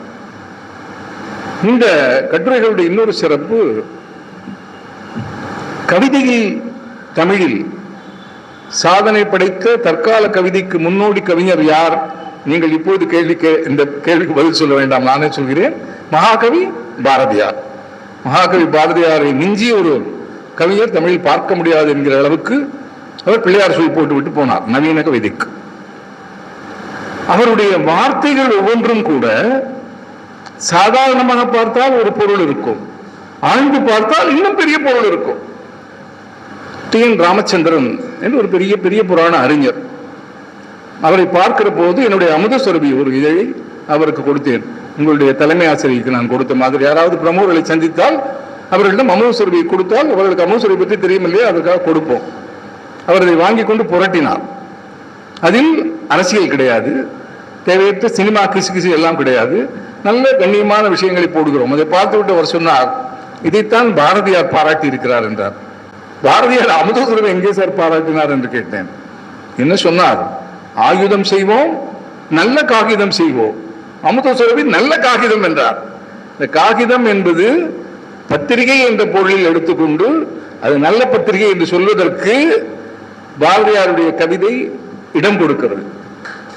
பாரதியார் மாதர் தம்மை இழிவு செய்யும் மடமையை கொளுத்துவோம் என்று எழுதியிருக்கிறார். தங்கத்தை பயன்படுத்துவது பற்றி ஒரு கட்டுரையில் பத்ரி எழுதியிருக்கிறார். அதை பற்றி பிறகு வருவோம். ஆக ஆண்கள் யாராவது குண்டலங்கள் போட்டுக் கொள்கிறார்களா? கவச்சம் அணிகிறார்களா? ஆண்களிடம் அதிகபட்சம் ஒரு மெல்லிய தங்க சங்கிலியை மைனர் செயின் என்று சிலர் போட்டுக் கொள்கிறார்கள், அவ்வளவுதான். அதுவும் என் போன்ற ஓரளவு நாகரிகமானவர்கள் தங்கமெல்லாம் அணிவதில்லை. ஆனால் நம் சமூகத்தில் எந்த பெண்ணாவது காதுத்தோடோ மூக்குத்தியோ போடாமல் இருக்கிறார்களா? பெண்களுக்கு தங்கமா அணிகலன் அவர்களுடைய அறிவு அணிகலன், அவர்களுடைய பண்பு அணிகலன். அழகு கூட அணிகலன் அல்ல. அழகு இயற்கையில் வருவது. அழகாக பிறப்பதற்கு இந்த முயற்சியாக செய்கிறார்கள். இயற்கையில் சிலர் அழகாக பிறக்கிறார்கள். இதில் என்ன பெருமை இருக்கிறது? நீங்கள் படித்து ஜனாதிபதி திரௌபதி முர்மு மாதிரி வந்தீர்கள் என்றால் அது பெருமை. தன்னுடைய ஒரு மகனை பறிகொடுத்தார், இரண்டாவது மகனை பறிகொடுத்தார், கணவனை பறிகொடுத்தார், தாயாரை பறிகொடுத்தார், தம்பியை பறிகொடுத்தார். அந்த சோகங்களால் பாதிக்கப்படாமல் முயற்சி செய்து உழைத்து அப்துல் கலாம் எந்த பதவியை அலங்கரித்தாரோ அந்த பதவியில் இன்று நம்முடைய திரௌபதி முர்மு அமர்ந்திருக்கிறார் என்றால் உங்கள் அனைவருக்கும் லட்சியம் திரௌபதி முர்மு. அப்படியானால் மாதர் அணிமணிகள் அணிந்து இழிவுபடுத்திக் கொள்கிறார்கள் அல்லது இழிவுபடுத்தப்படுகிறார்கள். ஜெயகாந்தன் பேசுகிற போது சொன்னார், மாதர் தம்மை இழிவு செய்யும் மடமையை கொளுத்துவோம். மாதரை நாமா இழிவு செய்கிறோம்? அவரவர்களே ஏராளமான அணிமணிகளை புனைந்து கொண்டு அவரவர்களை இழிவு செய்து கொள்கிறார்கள் இல்லையா? ஆகையால் தான் மகாகவி பாரதி சொன்னார், மாதர் தம்மை இழிவு செய்யும் மடமையை கொளுத்துவோம். ஒரு சின்ன இடைவெளிகள் மூலமாக அந்த அர்த்த பரிமாணத்தை அவர் மாற்றினார். அப்படியெல்லாம் மாபெரும் கவிஞர்கள், மாபெரும் லட்சியவாதிகள் என்னென்ன லட்சியங்களை கொண்டு வாழ்ந்தார்களோ அந்த லட்சியங்களை எல்லாம், அந்த விழுமியங்களை எல்லாம், அந்த உயர் குணங்களை எல்லாம் பாராட்டி கொண்டாடி நீங்களும் கூட அப்படியெல்லாம் இருக்க வேண்டும் என்கிற கண்ணோட்டத்தில் எழுதப்பட்ட நூல் தான் பத்ரி அவர்களுடைய நூல். இந்த நூல் கட்டுரைகளுடைய சிறப்பு கவிதைக்கு பாரதியார் என்று சொன்னால், நவீன இலக்கியத்தில் கவிதைக்கு பாரதியார் சரி, கட்டுரைக்கு யார்? கட்டுரையும் ஒரு கலை தானே. கவியை, சிறுகதை, கட்டுரை என்று சொல்கிறோம். சிறுகதையை பாரதி ஒரு சிறுகதை எழுதினார். அது முதல் சிறுகதை என்று சொல்ல முடியாது. செல்வகேசவராய முதலியார் என்பவர் எழுதியதுதான் முதல் சிறுகதை என்னெல்லாம் பல விவாதங்கள். கட்டுரையை பொறுத்தவரை மிகச்சிறந்த கட்டுரையாளர் என்பவர் கவிதைக்கு பாரதியார் மாதிரி, கட்டுரைக்கு அறிஞர் வ ராமசுவாமி. அவருடைய சுருக்கமான பெயர் வாரா. வாராதான் கட்டுரையில் பெரிய ஒரு நிபுணத்துவம் வாய்ந்த பழம்பெரும் கட்டுரையாளர். அந்த வாராவுடைய கட்டுரைகளுடைய மரபில் மிகச் செறிவான அழகான கட்டுரைகளை பத்ரி எழுதியிருக்கிறார் என்பது அவருக்கு ஒரு என்ன சொல்வது, எழுத்து என்ன சொல்வது, அது கைவந்த கலை. அவளுக்கு ஆடல், நடனம் கைவந்த கலை என்று சொல்ல முடியுமா? அது கால்வந்த கலை. ஆனால் எழுத்து கைவந்த கலை, கையால் தானே எழுதுகிறார்கள். அப்படி மிகச் சிறப்பாக அவர் எழுதியிருக்கிறார். இந்த கட்டுரைகளுடைய இன்னொரு சிறப்பு, கட்டுரைகள் என்றால் பல வகையில் இருக்கலாம். ஒரு ஆன்மீக கட்டுரை எழுதலாம், ஒரு ஜோதிட கட்டுரை எழுதலாம், சங்கீதத்தை பற்றி ஒரு கட்டுரை எழுதலாம். கட்டுரை என்பது எந்த துறையை பற்றி வேண்டுமானாலும் எழுதலாம். ஆனால் இவர் எடுத்துக்கொண்டிருப்பது வாழ்வியல். வாழ்க்கையில் எப்படி முன்னேறுவது, நேரத்தை எப்படி பயன்படுத்துவது, என்னென்ன விஷயங்களை நாம் மதிக்க வேண்டும், எப்படி பெரியவர்களுக்கெல்லாம் மரியாதை செலுத்த வேண்டும் என்று இன்றைய இளைய தலைமுறை என்னென்னவற்றையெல்லாம் கற்றுக்கொண்டு கடைபிடிக்க வேண்டுமோ அவற்றையெல்லாம் கற்றுத்தருகிற ஒரு புத்தக வடிவில் உள்ள ஒரு ஆசிரியர் போல இந்த புத்தகம் பயன்படுகிறது. அது இந்த புத்தகத்தினுடைய சிறப்பு. இதில் உள்ள அந்த 48 கட்டுரைகளை பற்றியும் முழுமையாக நாம் இங்கே பேச முடியாது. அந்த புத்தகத்தை வாங்கி நீங்கள் படித்துக் கொள்ளலாம். ஆனால் அதில் உள்ள சில கட்டுரைகள் என் மனம் கவர்ந்த கட்டுரைகள். மற்ற கட்டுரைகள் எல்லாம் மோசம் என்ற அர்த்தம் அல்ல. என்னுடைய மனதை கவர்ந்து சில கருத்துக்களை நான் சொல்லலாம் என்று நினைக்கக்கூடிய வகையில் அமைந்த கட்டுரைகள் சிலவற்றை பற்றி சில கருத்துக்களை சொல்கிறேன். ஒரு கட்டுரை கைத்தறிக்கு கை கொடுப்போம் என்பது.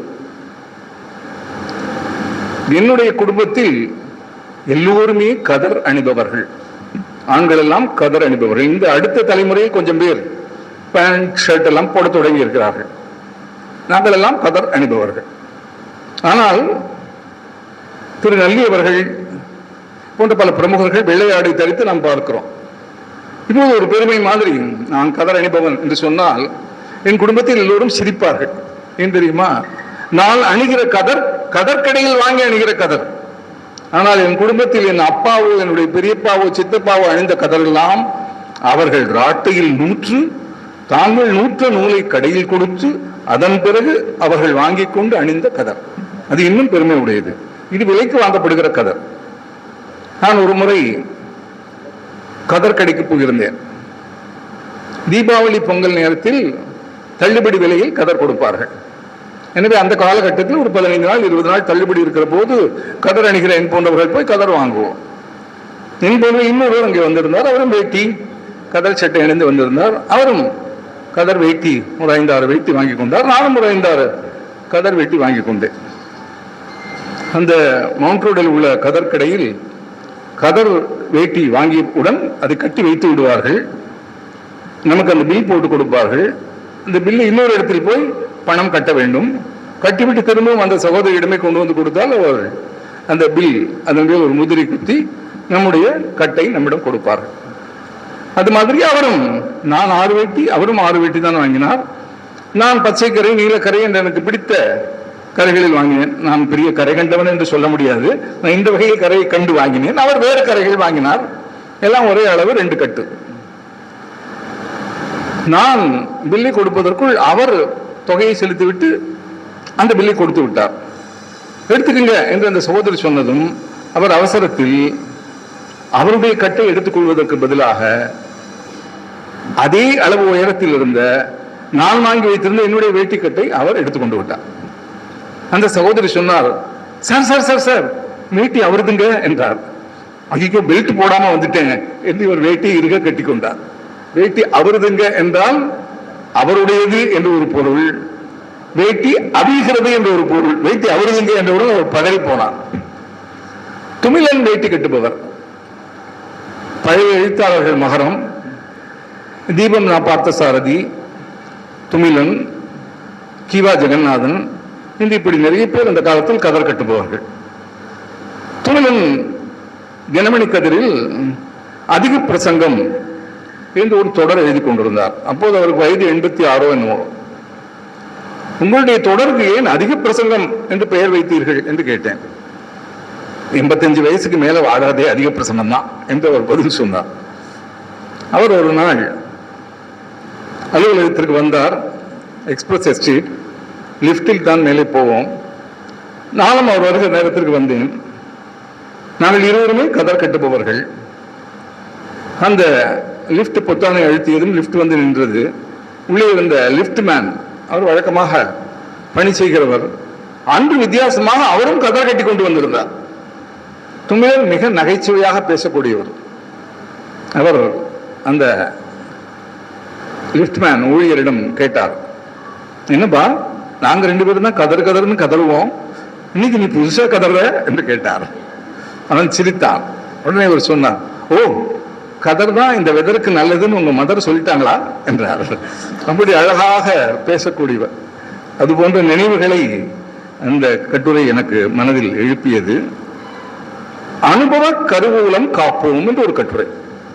இப்போ நீங்கள் எல்லாம் எஸ்எல்சி படிக்கிறீர்கள், கல்லூரிக்கு போகிறீர்கள், இன்ஜினியர் ஆகிறீர்கள், மருத்துவர் ஆகிறீர்கள், விஞ்ஞானி ஆகிறார்கள், எல்லாம் சாதனைகளும் செய்து விட்டீர்கள். வீட்டில் உங்கள் அப்பா அம்மா அவ்வளவு படித்தவர்கள் அல்ல, இல்லையா? நான் டாக்டர் சாந்தா, நான் டாக்டர் சாவித்ரி, நான் டாக்டர் மைத்ரி என்றால் அவங்க என்ன சொல்லுவாங்க? நான் சாதாரண முனியம்மா, சாதாரண விசாலாட்சி தான் அவங்க சொல்லுவாங்க. இவ்வளவு மெத்த படித்த பெண்கள் அவ்வளவு மெத்த படிக்காத பெற்றோரை மதிக்க வேண்டுமா வேண்டாமா? மதிக்க வேண்டும் என்றால் ஏன் மதிக்க வேண்டும்? நீங்கள் தானே அவர்களை விட படித்தவர்கள். அப்படியானால் அவர்கள் தானே உங்களை மதிக்க வேண்டும். ஆனால் அவர்களை நாம் ஏன் மதிக்க வேண்டும்? வயதுக்காகவா? வயதுக்காகத்தான். அதோடு கூட அந்த வயதால் கிடைத்த அனுபவத்திற்காக. நாம் எவ்வளவு படிப்பு படித்தாலும் அந்த படிப்பு கல்வி அறிவை விட அனுபவ அறிவுதான் அதிக ஆழமுடையது, உயர்வானது. அதை வாழ்க்கையில் நாம் பார்க்கிறோம். அதனால்தான் அனுபவ கருவூலம் காப்போம் என்று அந்த கட்டுரை அந்த கருத்தை பேசுகிறது. ஒரு சோப்பு கம்பெனி, சோப்பு கம்பெனியில் சோப்பு உற்பத்தி செய்கிறார்கள். கன்வேயர் பெல்ட் அப்படி வந்து கொண்டே இருக்கும். தயாரான சோப் ஒரு இடத்தில் போய் அதற்கு தேவையான அந்த மூடியை போட்டு தானே பொதிந்து கொண்டு இந்த கன்வேயர் பெல்ட்டில் வந்து கடகடவென்று வரிசையாக சோப்பாக வந்து கொண்டே இருக்கும். ஆயிரக்கணக்கில் வந்து அந்த கீழே உள்ள பெட்டியில் விழும். அதையெல்லாம் எடுத்து கடைகளுக்கெல்லாம் அனுப்புவார்கள். இப்படி பல்லாண்டுகளாக அது நடந்து கொண்டிருக்கிறது. ஒரு 20-25 ஆண்டுகளுக்கு பிறகு திடீரென்று அந்த சோப் கம்பெனி முதலாளிக்கு ஒரு கடிதம் வருகிறது. என்ன கடிதம்? என்னையா கம்பெனி நடத்துறீங்க, கடையில் சோப்பு வாங்கினா வெறும் அட்டைப்பட்டி தான் இருக்குள்ள, சோப்பையே காணும். இது என்னடா என்று முதலாளி யோசித்தார். அடுத்த நாள், என்னையா கம்பெனி நடத்துறீங்க, திடீர் பெட்டி வாங்கினா சோப்பை காணும், அட்டைப்பட்டி தான், இன்னும் 4 லிட்டர். அந்த மாதம் முழுக்க விடுவிடு 10-15 கடிதங்கள் இது மாதிரி. உங்கள் சோப் வாங்க போனால் வெறும் அட்டைப்பட்டி தருகிறார்கள், உள்ளே சோப் இல்லை, ஆனால் நாங்கள் பணம் கொடுக்க வேண்டி இருக்கிறது, ஏமாந்து விடுகிறோம், ஏன் இப்படி செய்கிறீர்கள், இது நியாயமா என்றெல்லாம் நிறைய கடிதங்கள்.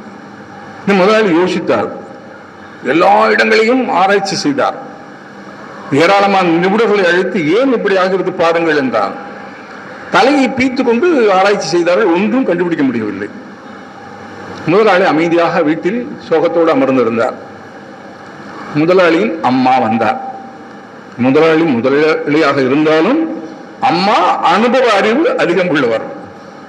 என்னடா இப்போ ரொம்ப சோகமா இருக்க, இது அம்மா பிரச்சனை, இத நிபுணர்கள் எல்லாம் கண்டுபிடிக்க முடியாது, உங்க கம்பெனியில ரொம்ப அனுபவம் உள்ளவங்க யாருன்னு பாரு, அவங்க யாராவது திடீர்னு ரிட்டையர் ஆகி போயிருப்பாங்க, அதுல ஏதாவது குழப்பம் வந்திருக்கும், செக்அப் பண்ணு என்றால் அந்த அம்மா.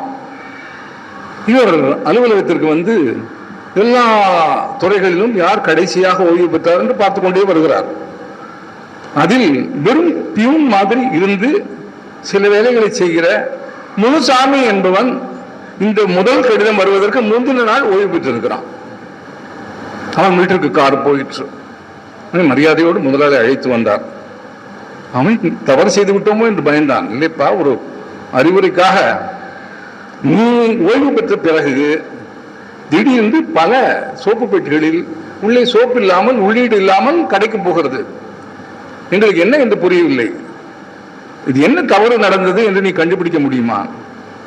எனக்கு தெரியல சாமி, நான் பார்க்கிறேன், முதல்ல நான் எங்க போய் எந்த இடத்துல நின்று ஒர்க் பண்ணேனோ அங்க போய் பார்க்கிறேன் என்று அவன் வந்தான். அவன் அந்த கன்வேயர் பெல்ட் பக்கத்தில் நின்று கொண்டு ஒழுங்காக போகிற சோப்பை எல்லாம் கண்காணிக்கிறான். அங்கு வந்து நின்று இப்படி பார்த்தவன் திடீரென்று ஏலே வெங்கடாச்சலம் என்று கூப்பிட்டான். ஒருவன் ஓடி வந்தான். இந்த பெடஸ்டல் ஃபேனை யாரையா இந்த பக்கம் திருப்பி வச்சது? நான் தான், என் காத்து அடம் முட்டா பயில, அது அந்த பக்கம் திருப்பு என்றான். அந்த பக்கம் திருப்பி வைத்ததும் பெடஸ்டல் ஃபேனுடைய அந்த காற்றின் காரணமாக உள்ளீடு இல்லாத சோப்பு டப்பாக்கள் தானாக வெளியே தெரித்து விழுந்துவிடும். உள்ளீடு உள்ளவை மட்டும் அந்த தொட்டிக்கு போகும். அதை கண்டுபிடித்து சொன்னது அவனுடைய அனுபவம். நீங்கள் உங்கள் ஆசிரியர் பெருமக்களை காலில் விழுந்து வணங்குகிறீர்கள், உங்கள் வீட்டில் உங்கள் பெற்றோரை காலில் விழுந்து வணங்குகிறீர்கள். அதற்கு காரணம் என்ன? நமக்கு எவ்வளவு அறிவு இருந்தாலும் நம்மை விட அவர்களுக்கு அனுபவ அறிவு கூட. திருச்சியில் ஒரு மருத்துவர் இருந்தார், ஜம்புநாதன் என்று பெயர். திருச்சி ஆண்டார் ஸ்ட்ரீட் தெருவில் நான் குடியிருந்தேன். நம்பர் 1 ஆண்டார் ஸ்ட்ரீட் தான் அப்போது எங்களுடைய விலாசம். நான் அங்கே படித்துக் கொண்டிருந்தேன். இந்த ஜம்புநாதன் புகழ்பெற்ற மருத்துவர். அந்த ஜம்புநாதனிடம் திடீரென்று ஒரு தீபாவளிக்கு 2 நாள் முன்னால் ஒரு பிரச்சனை வந்தது. ஒரு தையல் கலைஞர், அவர் தன்னுடைய பணியில் உதவி புரிவதற்காக ஒரு 8 வயது சிறுமியை வைத்து தனக்கு உதவி செய்ய கோரியிருக்கிறார். அந்த சிறுமியின் பணி என்னவென்றால், அந்த சட்டைக்குள்ள பொத்தானை ஊசியில் நூல் போட்டு தைப்பது, பொத்தான் தைத்து கொடுப்பது அவள் பணி. தீபாவளி வந்து ஏராளமான துணிகள் முடித்தாக வேண்டும். இரவு பகலாக வேலை செய்கிறார்கள். இந்த சிறுமி சரியாக தூங்கவும் இல்லை. ஆனால் அப்படி ஒரு முறை தூக்க கலக்கத்தில் அந்த பொத்தானை அந்த ஊசியோடு தைக்கிற பொழுது மறந்து போய் அவளே தன்னுடைய கண்ணில் அந்த ஊசியை செருகி கொண்டு விட்டாள். இப்போது கண்ணுக்குள் பாதி ஊசி போய்விட்டது. ஊசியின் நுனியில் அந்த மீதி நூல் அப்படியே இணைந்து கொண்டிருக்கிறது. கதறி அழுகிறாள். வேற யார்? டாக்டர் ஜம்புநாதன். இந்த குழந்தை அப்படியே டாக்டர் ஜம்புநாதனிடம் கொண்டு வந்து வீட்டில் கிடத்தி விட்டார்கள். நாங்களெல்லாம் விஷயம் கேள்விப்பட்டு அங்கு கூடியிருக்கிறோம். எல்லாம் நாங்களெல்லாம் சிறுவர்கள். ஜம்புநாதன் அப்படியே பார்த்தார். அவர் MBBS படித்தவர் தான், அது முக்கியம் அல்ல. அவருக்கு அனுபவ அறிவு உண்டு, உங்கள் பெற்றோருக்கு இருப்பது மாதிரி. அவரை பார்த்து விட்டு இப்பொழுது என்ன செய்வது? அதை அவசரமாக எடுத்தால் கண் பார்வை போய்விடும். பக்குவமாக எடுக்க வேண்டும். எந்த சிக்கலும் இல்லாமல் அந்த ஊசி வெளியே வர வேண்டும். யோசனை செய்த அவர், கிருஷ்ணா, ராமா, பிரகாஷ் எல்லாம் இங்க வாங்க என்று எல்லா சிறுவர்களையும் அழைத்தார். நாங்கள் எல்லாம் ஓடினோம். என்ன டாக்டர் என்று கேட்டோம். இந்த ஆண்டார் தெருவில் எந்தெந்த வீடெல்லாம் திறந்திருக்கிறதோ அந்த வீட்டிற்கெல்லாம் நீங்கள் போய் டாக்டர் ஜம்புநாதன் கேட்டார் என்று சொல்லி தென்னந்துடைப்பம் வாங்கி வாருங்கள் என்றார். தென்னங்குச்சி, விளக்குமாறு. எல்லோரும் போய் ஆளுக்கு ஒரு தென்னம் துடைப்பம் வாங்கி கொண்டு ஒரு 15-20 தென்னந்துடைப்பங்களோடு வந்து சேர்ந்தோம். நல்லது, அதில் உள்ள கட்டையெல்லாம் அவிழ்த்து விடுங்கள் என்றார். அவிழ்த்து விட்டோம். அந்த தென்னந்துடைப்புகளை எல்லாம் ஒரு துணியில் சுற்றி ஒரு தலையணை போல் மாற்றிவிட்டார். அந்த தலையணை மேல் இந்த சிறுமியினுடைய தலையை வைத்தார். அந்த ஊசியில் இருந்த நூலை மெல்ல இழுத்து கட்டி இன்னும் கொஞ்சம் நூல் சேர்த்து மேலே வேட்டி உலர்த்துவதற்காக இருந்த கொடியில் தளர்வாக கட்டிவிட்டார். இப்போது நூல் தளர்வாக இருக்கிறது. ஊசியில் அந்த நூல் இருக்கிறது. ஊசி அந்த சிறுமியின் கண்ணில் குத்தி இருக்கிறது. சிறுமி அழுது கொண்டிருக்கிறாள். சிறுமியின் தலை அந்த தென்னன் துடைப்ப தலையணையில் இருக்கிறது. ஒண்ணு கவலைப்படாதேம்மா, எல்லாம் ராமா ராமா ராமான்னு சொல்லுங்க என்றார். எல்லாரும் ராமா ராமா ராமா என்று சொன்னோம். என்னை அழைத்தார். ஒவ்வொரு ராமாவுக்கும் ஓசைப்படாமல் ஒரு தென்னங்குச்சி எடுத்து வெளியே போடு என்றார். ஒவ்வொரு ராம சப்தத்திற்கும் ஒரு அந்த துடைப்பத்தை எடுத்து வெளியே இந்த குச்சியை போட போட தலையணையினுடைய அந்த உயரம் மெல்ல குறைந்து பெண்ணுடைய தலை மெல்ல கீழே வந்து ஊசி தானாக வெளியே வந்து விட்டது. இந்த அற்புத சாதனையை கற்றுக் கொடுத்தது எது? அவருடைய அனுபவ அறிவு. உங்களுடைய ஆசிரியர்களையும் உங்களுடைய பெற்றோர்களையும் நீங்கள் அனுபவ அறிவுக்காக மதிக்க வேண்டும். சென்ட்ரல் ஸ்டேஷன் போயிருக்கீங்க இல்லையா? சென்ட்ரல் ஸ்டேஷனுக்கு நேர் எதிரே மருத்துவமனை வாசலில் டாக்டர் ரங்காச்சாரி என்று ஒரு மருத்துவருடைய சிலை இருக்கும். டாக்டர் ரங்காச்சாரி பற்றி பிரபல எழுத்தாளர் ராஜம் கிருஷ்ணன் ஒரு வாழ்க்கை வரலாற்று நூல் எழுதியிருக்கிறார். அற்புதமான ஒரு மருத்துவர். ஏழைகளுக்கு நிறைய இலவசமாக மருத்துவம் பார்த்த மருத்துவர். அவருக்கு இந்த அனுபவ அறிவு அசாத்தியமாக உண்டு. ஒரு முறை ஒரு கணவர் தன்னுடைய மனைவியை அழைத்துக் கொண்டு வந்தார். விசித்திரமான பிரச்சனை. உலகத்தில் அது மாதிரி பிரச்சனையே இந்த பெண்ணுக்கும் நேராது. அந்த மனைவி என்று கொட்டாவி விட்ட போது தாடை எலும்பு கழன்று கீழே தொங்குகிறது. இந்த தாடை பூட்டு கழன்று கீழே தொங்குகிறது. நீ திரும்பவும் அந்த தாடையை அழுத்தி பூட்ட வேண்டும். எப்படி செய்வதென்று தெரியவில்லை. எல்லா மருத்துவர்களும் கைவிரித்து விட்டார்கள். என்ன செய்வது என்று தெரியாமல் அந்த மனைவி அழைத்துக் கொண்டு அவர் வருகிறார். டாக்டர் ரங்காச்சாரி பார்த்தார். பெண்களுடைய உளவியல் ரங்காச்சாரிக்கு தெரியும். எனவே அவர் சொன்னார், இதற்கு ஒரு முரட்டு மருத்துவம் தான் இருக்கிறது. எனவே கணவர் நீங்கள் வெளியே இருங்கள். அந்த மருத்துவம் நடக்கிற பொழுது நீங்கள் இருக்கக்கூடாது. சரி என்று கணவர் வெளியே போய்விட்டார். நர்ஸை அழைத்தார். நர்ஸிடம் சொன்னார், நான் அடுத்த பேச்சு பேசுகிற வரை நீ ஒரு வார்த்தை பேசக்கூடாது. சரி. இவரால் இந்த மனைவியால் பேச முடியாது, தாடிதான் தொங்குகிறது. இவர் சொன்னார், அந்த பெண்ணை இந்த நாற்காலியில் வைத்து அந்த தாம்பு கயிறால் அசையாமல் இழுத்து கட்டு. யசோதை கண்ணனை கட்டிய மாதிரி அவள் இழுத்து கட்டிவிட்டார். அடுத்து என்ன செய்ய வேண்டும்? டாக்டர் சொல்கிறார், அந்த குமட்டி நெருப்பு எரியுது இல்ல, அது நீளமான இரும்பு கம்பியை செவக்க நன்கு சூடு வருகிற மாதிரி இடுக்கியை பிடித்துக் கொண்டு காய்ச்சு என்றார். இந்த நர்ஸ் பதறிப்பு இது மாதிரி காய்ச்சினாள். டாக்டர் ஜம்புநாதன் இடுக்கியால் பழுக்க காய்ச்சப்பட்ட சிவப்பு நிறத்தில் இருக்கிற நெருப்பு கங்கு போல் இருக்கிற அந்த கம்பியை இடுக்கியால் பிடித்துக் கொண்டு இந்த பெண்ணின் பக்கத்தில் வந்தார். சொன்னார், சகோதரி கவலைப்படாதே, இதற்கு இந்த ஒரே ஒரு வைத்தியம்தான். இங்கே ஒரு கோடு, இங்கே ஒரு கோடு இந்த கம்பியால் போடுவோம். அந்த ஷூட்டில் தானாக தாடை ஒட்டி கொண்டு விடும். ஆனால் ஒரு சிக்கல், அந்த தழும்பு நிரந்தரமாக இருக்கும். அது பிரச்சனை தான், ஆனால் அதை நீ தாங்கத்தான் வேண்டும், வேறு வழி இல்லை என்று சொல்லி அந்த இரும்பு கம்பியை பக்கத்தில் கொண்டு வந்த அந்த மறுக்கணும் என்று அவளே சரி செய்து கொண்டு விட்டாள். தாடே சரியாகிவிட்டது. காரணம், பெண்களுக்கு தோற்றத்தில் அக்கறை, அது அனுபவ அறிவு. நீங்கள் எல்லாம் படிக்கிற இந்த தமிழையோ ஆங்கிலத்தையோ சரித்திரத்தையோ விஞ்ஞானத்தையோ வீட்டில் இருந்தே படிக்கலாமே. பள்ளிக்குத்தான் வந்து படிக்க வேண்டுமா என்ன? ஏன் நீங்கள் பள்ளிக்கு வருகிறீர்கள்? சரியான நேரத்திற்கு வருவது, சமூகத்தில் எல்லா பிரிவினரோடும் இணக்கமாக பழகுவது, ஆசிரியர்கள் போன்ற பெரியவர்களுக்கு மரியாதை கொடுப்பது, இப்படி பலவிதமான பண்புகளை கல்விக்கூடம் தான் கற்பிக்கும், புத்தகங்கள் கற்பிக்காது. நீங்கள் அதற்காகத்தான் நீங்கள் எல்லாம் பள்ளிக்கு வர வேண்டும், பள்ளி கல்வி தேவை என்று வைத்திருக்கிறார்கள். ஒரு அற்புதமான கட்டுரை. வளமுடன் வாழ வழி உண்டு. திரு நல்லி அவர்கள் இங்கு பேசும்போது குறிப்பிட்டார், கடன் வாங்கக்கூடாது என்று எனக்கு என் குருநாதர் சொல்லியிருக்கிறார் என்றெல்லாம் இங்கு சொன்னார்கள். வளமாக வாழ வேண்டுமானால் கடன் வாங்காமல் இருக்க வேண்டும். கடன் வாங்காமல் இருக்க வேண்டுமானால் சிக்கனமாக இருக்க வேண்டும், இல்லையா? சிக்கனமாக இருந்தால் கடன் வாங்காமல் வாழ்ந்து விடலாம். ஒருவர் ஏழை, ஒருவர் பணக்காரர் என்பது, ஒருவர் 1,00,000 ரூபாய் சம்பாதிப்பதால் பணக்காரர் என்று கிடையாது. ஒருவர் 10,000 ரூபாய் தான் மாதம் சம்பாதிக்கிறார் என்பதால் ஏழை என்பதும் கிடையாது. ஒருவர் எவ்வளவு சம்பாதித்தாலும் அதற்கு கீழே செலவு செய்தால் பணக்காரர், எவ்வளவு சம்பாதித்தாலும் அதற்கு அதிகமாக செலவு செய்தால் ஏழை, இல்லையா? ஒரு இடத்திற்கு வருகிறோம், இந்த இடத்திற்கு என் வீட்டிலிருந்து வருகிறேன். ஓலா காரில் வந்தால் 450 ரூபாய் ஆகும், ஓலா ஆட்டோவில் வந்தால் 210 ரூபாய் ஆகும். இரண்டில் வந்தாலும் ஸ்கூலுக்கு வந்து விட போகிறேன். அப்பொழுது நான் எதை தேர்வு செய்வது? சிக்கனமாக இருக்க பழக வேண்டும். என்னுடைய தந்தை மிக மிக சிக்கனமாக இருந்து வாழ்ந்தவர், கடனே வாங்காமல் வாழ்ந்தவர். முதல் முறையாக தீபம் நான் பார்த்தசாரதியிடம் தீபம் அலுவலகத்தில் நான் வேலைக்கு சேர்ந்த போது என் அப்பாவுக்கு ஒரு கடிதம் எழுதினேன். திருப்பூரில் இருந்தார் அவர். அப்பா, நான் வேலைக்கு சேர்ந்து விட்டேன், இந்த ஞாயிற்றுக்கிழமை ரயிலில் திருப்பூர் வருகிறேன். வேலைக்கு சேர்ந்தேன் என்பதால் உன்னிடமும் அம்மாவிடமும் வணங்கி ஆசீர்வாதம் பெற்றுக் கொள்வதற்காக வருகிறேன். இது ஒரு இன்லண்ட் எழுதி போட்டேன். இன்லண்ட் போய் சேர்ந்து விட்டது. சொன்னபடி நான் ரயிலில் போனேன், இறங்கினேன், வீட்டிற்கு போனேன். என் அம்மா வந்தார். முதல்ல பல்ல தேய்ச்சி காப்பியை குடி, அப்பா கடுக்கடுன்னு கோபமா இருக்கார் உன் மேல என்றார்.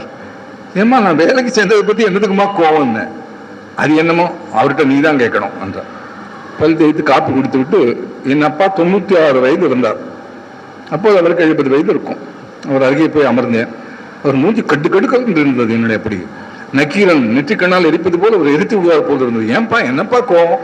வேலைக்கு சேர்ந்தது தப்பான்னு? வேலைக்கு சேர்ந்தது தப்பு இல்லடா, என்ன நீ லவ் லெட்டர் எழுதுற, இன்னல் எழுதிருக்க, ஒரு போஸ்ட் கார்டு எழுதின போதாதா, பணத்தை வேஸ்ட் பண்றியே என்றார் அவர். அது மட்டுமல்ல, அடுத்த போதனை, என் முகம் மிகுந்த சோகத்தோடு இருந்ததை பார்த்து என் அப்பா சொன்னார் சமாதானமாக, அதுக்கு சொல்லலடா, நீ இங்கிலாந்துக்கு பதிலா போஸ்ட் கார்டில் எழுதிட்டு மீதி சில்லறை இருக்கு இல்லையா, அதை கொண்டு போய் ராமகிருஷ்ணன் எடுத்து உண்டியில் போட்டா எத்தனையோ நல்ல காரியத்துக்காகமே. நம்ம இன்னும் பெரிய பெரிய பணத்தையா நன்கொடையா கொடுக்க முடியும், இப்படி பண்ணலாமே என்று அறிவுறுத்தினார். நம்முடைய தாய், நம்முடைய தந்தை, உங்களுடைய பெற்றோர் எல்லாம் இப்படித்தான் கஷ்டப்பட்டு வாழ்ந்து உங்களை படிக்க வைக்கிறார்கள். அதை நீங்கள் புரிந்து கொள்ள வேண்டும். உங்களுடைய கல்விக்காக, உங்களுடைய உடைக்காக, உங்களுடைய அணிமணிகளுக்காக உங்களுடைய பெற்றோர் எவ்வளவு பாடுபட்டு அவர்கள் சம்பாதிக்கிறார்கள் என்று நீங்கள் புரிந்து கொண்டால்தான் அந்த பணத்தினுடைய அருமை உங்களுக்கு தெரியும். அப்போதுதான் பணத்தை வீண் செய்யக்கூடாது என்கிற ஒரு எண்ணம் வரும். மிக அழகான ஒரு கட்டுரை அது. இவர் எழுதுகிற அதே தலையங்க பக்கத்தில் என்னுடைய கட்டுரைகளும் சில வந்திருக்கின்றன. அதில் கொஞ்ச காலம் முன்னால் நான் எழுதிய கட்டுரை என்பது மினிமலிசம். அது வெளிதேசத்தில் வந்து கொண்டிருக்கிற ஒரு புதிய கோட்பாடு. மினிமலிசம் என்ன என்றால், மிக குறைவான பொருட்களோடு வாழ்க்கை நடத்துவது. அதற்கு அவர்கள் ஒரு உத்தி சொல்லி தருகிறார்கள். உங்கள் வீட்டில் உள்ள எல்லா பொருட்களையும், பாத்திரம், பண்டம், சோப்பு, மளிகை எல்லாவற்றையும் ஒரு அறையில் வைத்து விடுங்கள். பிறகு ஒவ்வொரு நாளும் தேவையான பண்டத்தை எடுத்து பயன்படுத்தி அதற்கு உரிய இடத்தில் வைத்துக் கொண்டே வாருங்கள். ஒரு மாதம் ஆன பிறகு எதையெல்லாம் பயன்படுத்தவில்லை என்று பாருங்கள். ஒரு மாதம் உங்களுக்கு பயன்படாத பொருள் எப்போதும் பயன்படாது. அவற்றை யாருக்காவது தானமாக கொடுத்து விடுங்கள் என்று அவர்கள் மினிமலிசம் என்கிற கொள்கையை இப்பொழுது எடுத்து வந்து கொண்டிருக்கிறார்கள். நம் வீட்டில் கூட தேவையில்லாத புத்தகம், தேவையில்லாத பாத்திரம், தேவையில்லாத விஷயங்கள் எல்லாம் வெளியே தள்ளிவிட்டால் தேவையான விஷயங்களை நாம் கூடுதலாக பயன்படுத்த முடியும். காந்தி இந்த சிறிய பென்சில் கீழே தொலைந்து போனதும் தேடி கண்டுபிடித்தார். இன்னும் இதில் எழுதுவதற்கு ஊக்கம் பாக்கி இருக்கிறது என்று. அப்படிப்பட்ட உணர்வை நாம் வளர்த்துக் கொள்ள வேண்டும். அது ஒரு மிக அருமையான ஒரு கட்டுரை. இரத்த தானம் பற்றி எழுதியிருக்கிறார். இரத்த தானம் என்பது இன்றைக்கு நாம் செய்யக்கூடிய தானங்களில் மிக உயர்வான ஒன்று. உயிர் போகிற தருவாயில் இருப்பவர்களுக்கு, அறுவை சிகிச்சை மூலமாக இரத்தம் தேவைப்படுகிறவர்களுக்கு இரத்த தானம் கொடுப்பது என்பது ஒரு பெரிய புண்ணிய செயல். என்னுடைய அப்பாவுக்கு அறுவை சிகிச்சை இடுப்பு எலும்பு முறிந்து நடைபெற்றது கோயம்புத்தூர் மருத்துவமனையில். என் அப்பா பூடகமாக பேசுவார், ஒன்று சொல்வார், நாம் யோசித்து தான் புரிந்து கொள்ள வேண்டும். என் அப்பாவை இந்த ஆபரேஷன் தியேட்டருக்கு அழைத்து கொண்டு போனார்கள். அவருக்கு தேவையான ரத்தம் அதெல்லாம் ஏற்பாடு செய்து விட்டார்கள். ஆபரேஷன் தியேட்டருக்கு என் அப்பா போகிற போது ஒரு சோர்வாக இருந்த மாதிரி எனக்கு பட்டது. இது ஒழுங்காக, அவருக்கு அப்பொழுது வயது 85 தாண்டி விட்டது. இந்த அறுவை சிகிச்சை நல்லபடியாக முடிந்தவர் வர வேண்டுமே என்று மிகுந்த கவலையோடு அவர் பார்த்து கொண்டிருந்தேன். அவர் என்னை பார்த்தார், என்னுடைய கவலையை பார்த்தார், என்னுடைய தாயாரை பார்த்தார், தாயாருடைய கவலையும் பார்த்தார். போகிற போது கடைசியாக அவர் ஆபரேஷன் தியேட்டருக்குள் போகிற போது எங்களிடம் சொல்லிவிட்டு போனார், ஏண்டா கவலைப்படுற, என் பிளட் குரூப்பை நினைச்சுக்கோ என்றார். அவர் பிளட் குரூப்பை நினைச்சுக்கொண்டா நம்ம எப்படி கவலை போகும்னு யோசிச்சேன். என் அம்மா சொன்னார், டேய் அவர் பிளட் குரூப் பி பாசிட்டிவ்டா, நம்மளை பி பாசிட்டிவ் என்று அவர் சொல்கிறார் என்று சொன்னார். அப்போதுதான் அது எங்களுக்கு புரிந்தது. அந்த விஷயம் எல்லாம் ஞாபகம் வந்தது.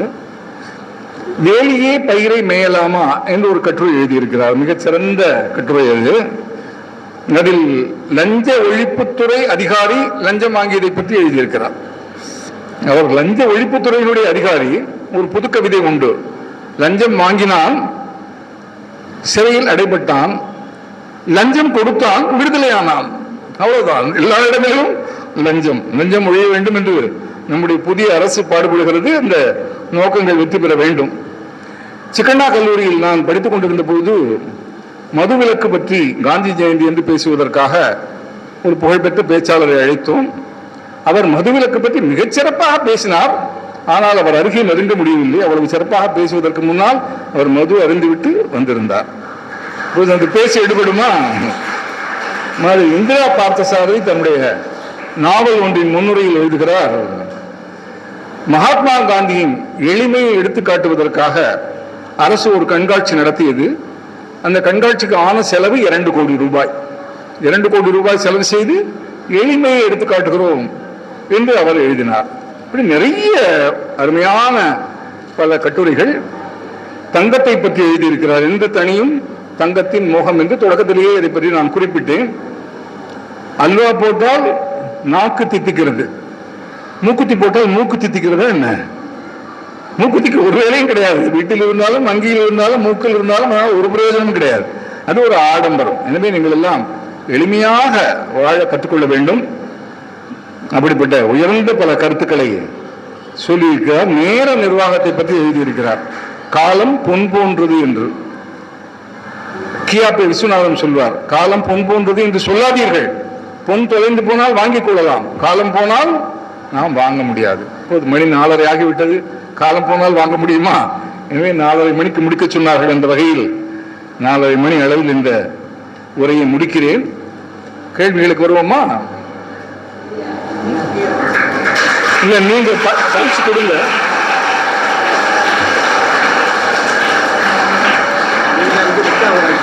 இல்ல, நான் கேள்வி கேட்டு பதில் சொல்றவங்க கொடுத்தேன். நான் ஏற்கனவே சொன்னதை நினைவுபடுத்துறேன். பதில் தெரிஞ்சவங்க கையை மட்டும் வசத்தணும், பேசக்கூடாது. நான் யாரை கேட்கிறேனோ அவங்க தான் சொல்லணும். நான் ஏற்கனவே 25 ஆண்டு காலம் பணிபுரிந்த தினமணியில் 60 ஆண்டுகளுக்கு மேல் பணியாற்றி 99 வயது வாழ்ந்து ஒரு ஆசிரியர் சாதனை படைத்தார். அந்த ஆசிரியர் பெயர் கையை தான் தூக்கணும். நீங்க சொல்லுங்க. என்ன? ஏஎன் சிவராமன். பரவாயில்ல, அவர் புத்தகம் கொடுத்துடலாம். பேர் என்னம்மா?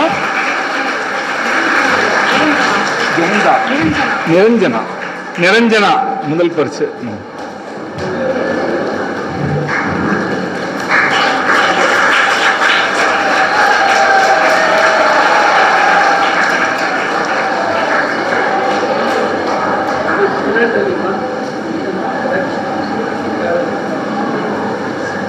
அடுத்த கேள்வி போலாமா? இதே மாதிரி கையை மட்டும்தான் வசத்தணும் பாப்போமா? சரி. நம்முடைய தற்கால கவிதையினுடைய முன்னோடியாக கவிதைக்கு பெருமை பெற்றவர் மகாகவி பாரதியார். உடனே எல்லாரும் கை வசத்துறீங்க, அது சாதாரண கேள்வி. அடுத்த கேள்வி, கட்டுரைக்கு பெயர் பெற்றவர் யார்?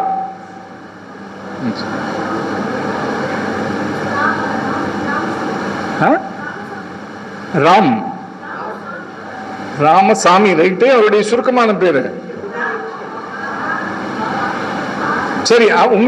உங்களுக்கு புத்தகம் உண்டு, நீங்க சொல்லுங்க. ரைட். ரெண்டு பேரும்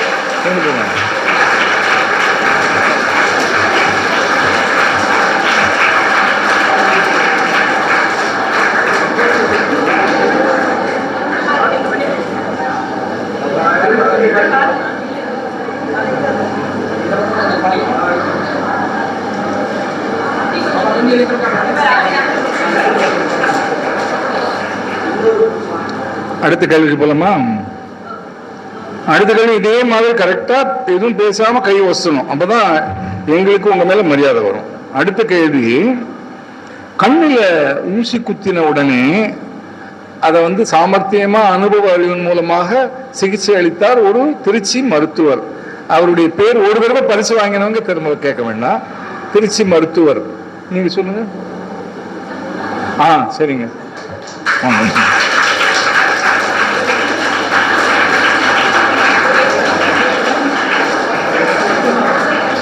டாக்டர் ஜம்புநாதன்.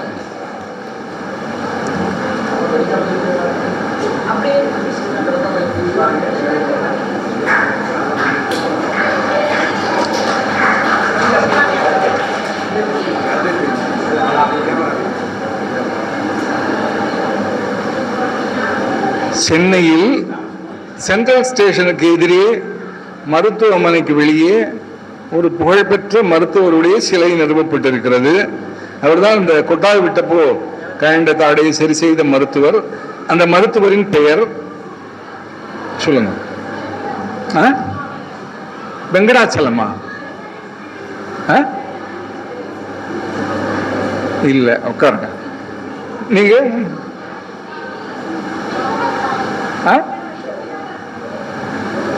வெங்கடாச்சாரி இல்ல. சரி, நீங்க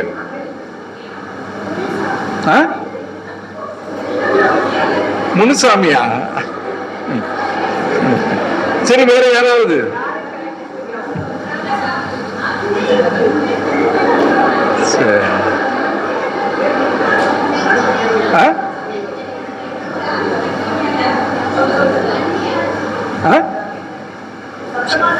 கரெக்ட், ரங்காச்சாரி. வாங்கி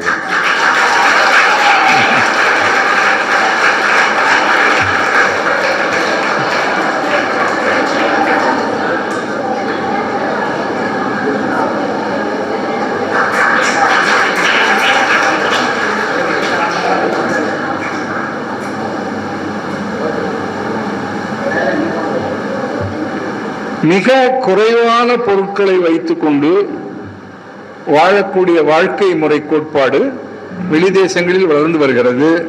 அந்த கோட்பாட்டிற்கு ஒரு பெயர் வைத்திருக்கிறார்கள். அது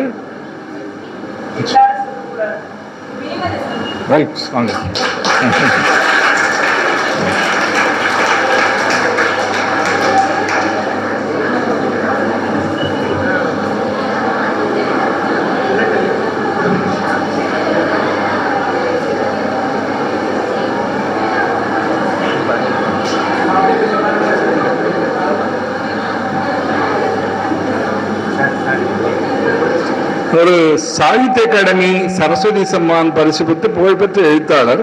இந்த தகவலை நான் சொல்லலாம். அந்த எழுத்தாளர் பேரை சொன்னேன். தன்னுடைய நாவல் முன்னிலையில் மகாத்மா காந்தியினுடைய எளிமையை எடுத்துக்காட்ட அரசு ஒரு கண்காட்சி நடத்தியது. அதற்கான செலவு 2 கோடி ரூபாய் என்று எழுதிய அந்த எழுத்தாளருடைய பெயர். அவருடைய நாடகங்களை ஆராய்ச்சி செய்துதான் நான் முனைவர் பட்டம் பெற்றேன். அவருடைய பெயரின் முதல் பாதி ஒரு பெண் பெயர், அது அவருடைய மனைவியின் பெயர். சரி, அடுத்த குழுவை சொல்றேன். அவருடைய பெயரின் கடைசி பாதி பார்த்த சாரதி.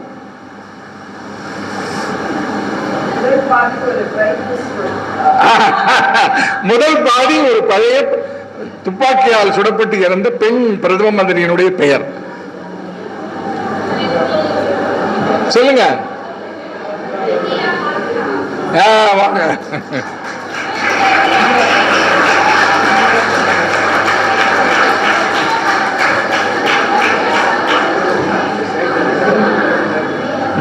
கண்டுபிடிக்கிறாங்க.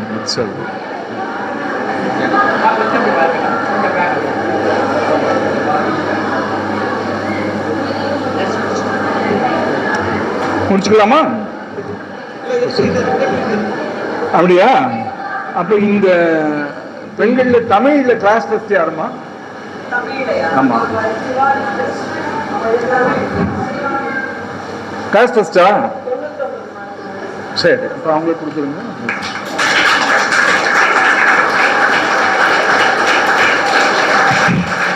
நூற்றுக்கு 99 மார்க் வாங்கியவருக்கு 100 ரூபாய் பரிசு தருகிறார்.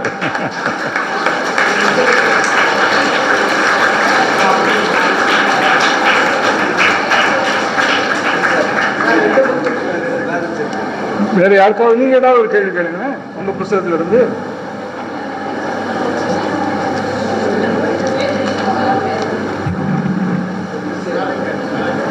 நான் சொன்னதாகவும் இருக்கணும்.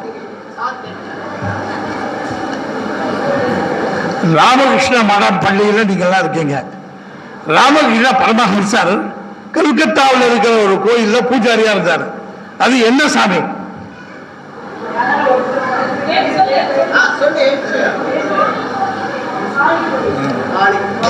காளி, கல்கத்தா வாலிதெல்லாம் நான் சொல்லுவேன். அந்த காளி, அந்த கோயிலுக்கு நான் போய் பார்த்திருக்கேன். பொருத்தமான கேள்வி கூட.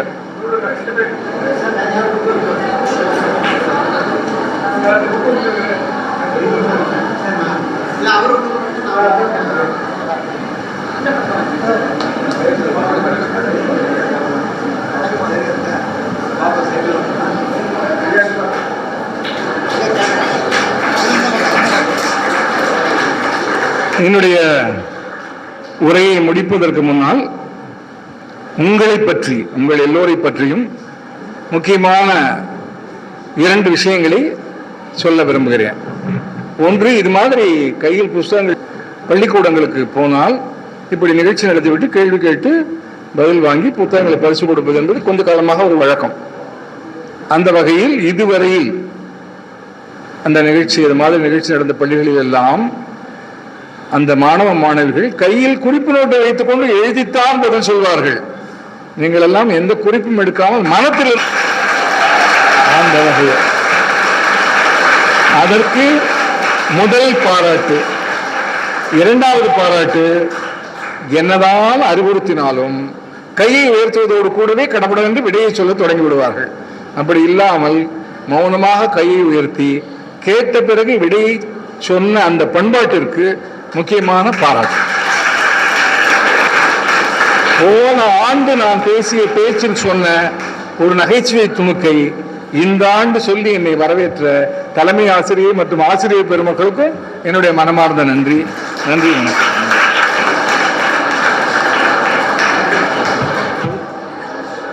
இந்த சிறப்பான நிகழ்வை இங்கு நடத்துவதற்கு அனுமதி அளித்த RKM நிர்வாகத்திற்கு எனது நன்றியை தெரிவித்துக் கொள்கின்றேன். பல்வேறு பணிகளுக்கிடையே இங்கு வந்து இந்த விழாவை நடத்தி தலைமை தாங்கி கொடுத்த பத்மபூஷன் திரு நல்லி ஐயா அவர்களுக்கு நன்றியை தெரிவித்துக் கொள்கின்றேன்.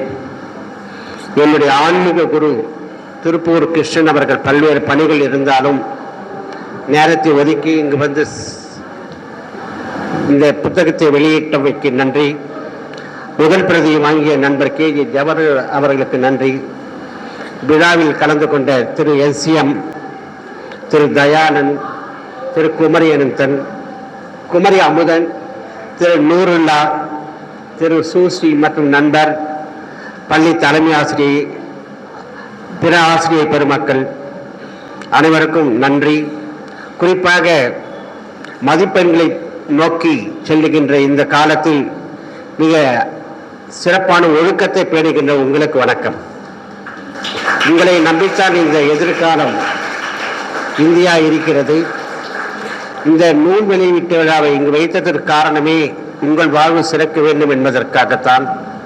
இப்படிப்பட்ட பெரிய ஒரு உரைகளை நீங்கள் கேட்க வேண்டும், அது உங்கள் மனதில் பதிந்து உங்கள் வாழ்வில் செம்மப்பட வேண்டும் என்ற நிலையில்தான் இந்த நூலீட்டு விழாவை இங்கு நான் வைத்திருந்தேன். புத்தகத்தின் தலைப்பு நம் நிம்மதி நம் கையில். இப்பொழுது பிறக்கும் குழந்தைக்கே ஸ்ட்ரெஸ் என்று சொல்லக்கூடிய அந்த ப்ரெஷர் இருந்து கொண்டே இருக்கிறது. அவற்றிலெல்லாம் இருந்து வெளியே வருவதற்கான யுக்திகளை அந்த புத்தகத்தில் சொல்லியிருக்கின்றேன். உங்கள் நூலகத்தில் அந்த புத்தகம் இருக்கும். ஒரு 5 பிரதிகள் இந்த நூலகத்திற்கு கொடுத்து விட்டு செல்கிறேன். நேரம் கிடைக்கும் போது கண்டிப்பாக படியுங்கள். இந்த காலத்தில் உங்களிடம் நேரம் இருக்கும், சக்தி இருக்கும், பணம் இருக்கும், எல்லாமும் இருக்கும். இதை சரியாக பயன்படுத்திக் கொள்ள வேண்டும். சமூக ஊடகங்கள் உங்களுடைய கவன செலுத்துவதற்கு துணை போகும். அவற்றிலிருந்து ஒதுங்கி இருக்க வேண்டும். வேறு ஒரு நாள் தலைமை ஆசிரியர் அனுமதியோடு வந்து உங்களோட பேசுகின்றேன் என்ற வாக்குறுதி மட்டும் நிறைவேறுமா என்று எனக்கு தெரியவில்லை. அது அவர்கள் கையில் தான் இருக்கிறது. நேர கட்டுப்பாட்டின் காரணமாக விடுபட்ட அனைவருக்கும், இங்கு இருக்கும் அனைவருக்கும் இந்த புத்தக நூல் வெளியீட்டு விழாவிற்கு உதவி செய்த அத்துணை நல்ல உள்ளங்களுக்கு நன்றி பாராட்டி, இதற்கு முன்னால் நல்லியா ஐயா அவர்கள் என்னுடைய வாய்ப்புகள் வெற்றிகளாகட்டும் என்ற புத்தகத்தை வெளியிட்டார். அந்த புத்தகம் 4 விருதுகளை பெற்றுள்ளது. கவிதை உறவு, உரத்த சிந்தனை, பேக்கெட் டர்ம், இலக்கிய மேடை போன்ற அமைப்பின் 4 விருதுகளை அந்த புத்தகம் பெற்றுள்ளது. அதே போன்று இந்த நூலும் பெறும் என்ற இந்த ராமகிருஷ்ண மடத்தின் ஆசி எனக்கு கிடைக்கும் என்ற ஒரு நம்பிக்கையோடு, நேர கட்டுப்பாட்டின் காரணமாக உங்களோடு அதிக நேரம் என்னால் பேச முடியவில்லை, ஆனால் வேறு ஒரு நாள் வந்து பேசுகிறேன் என்று சொல்லி நீங்கள் எல்லோரும் வாழ்க வளர்க என்று வாழ்த்தி, எதிர்காலத்தில் நீங்கள் தான் இந்த நாட்டை ஆளப் போகின்றீர்கள். ஆளும் பொழுது மற்றவர்களுக்கு நல்லதை செய்ய வேண்டும், நல்லதையே நினைக்க வேண்டும் என்ற வேண்டுகோளை விடுத்து உங்களிடமிருந்து நன்றி நன்றி நன்றி என்று வணக்கத்தை சொல்லி விடைபெறுகிறேன். நன்றி, வணக்கம்.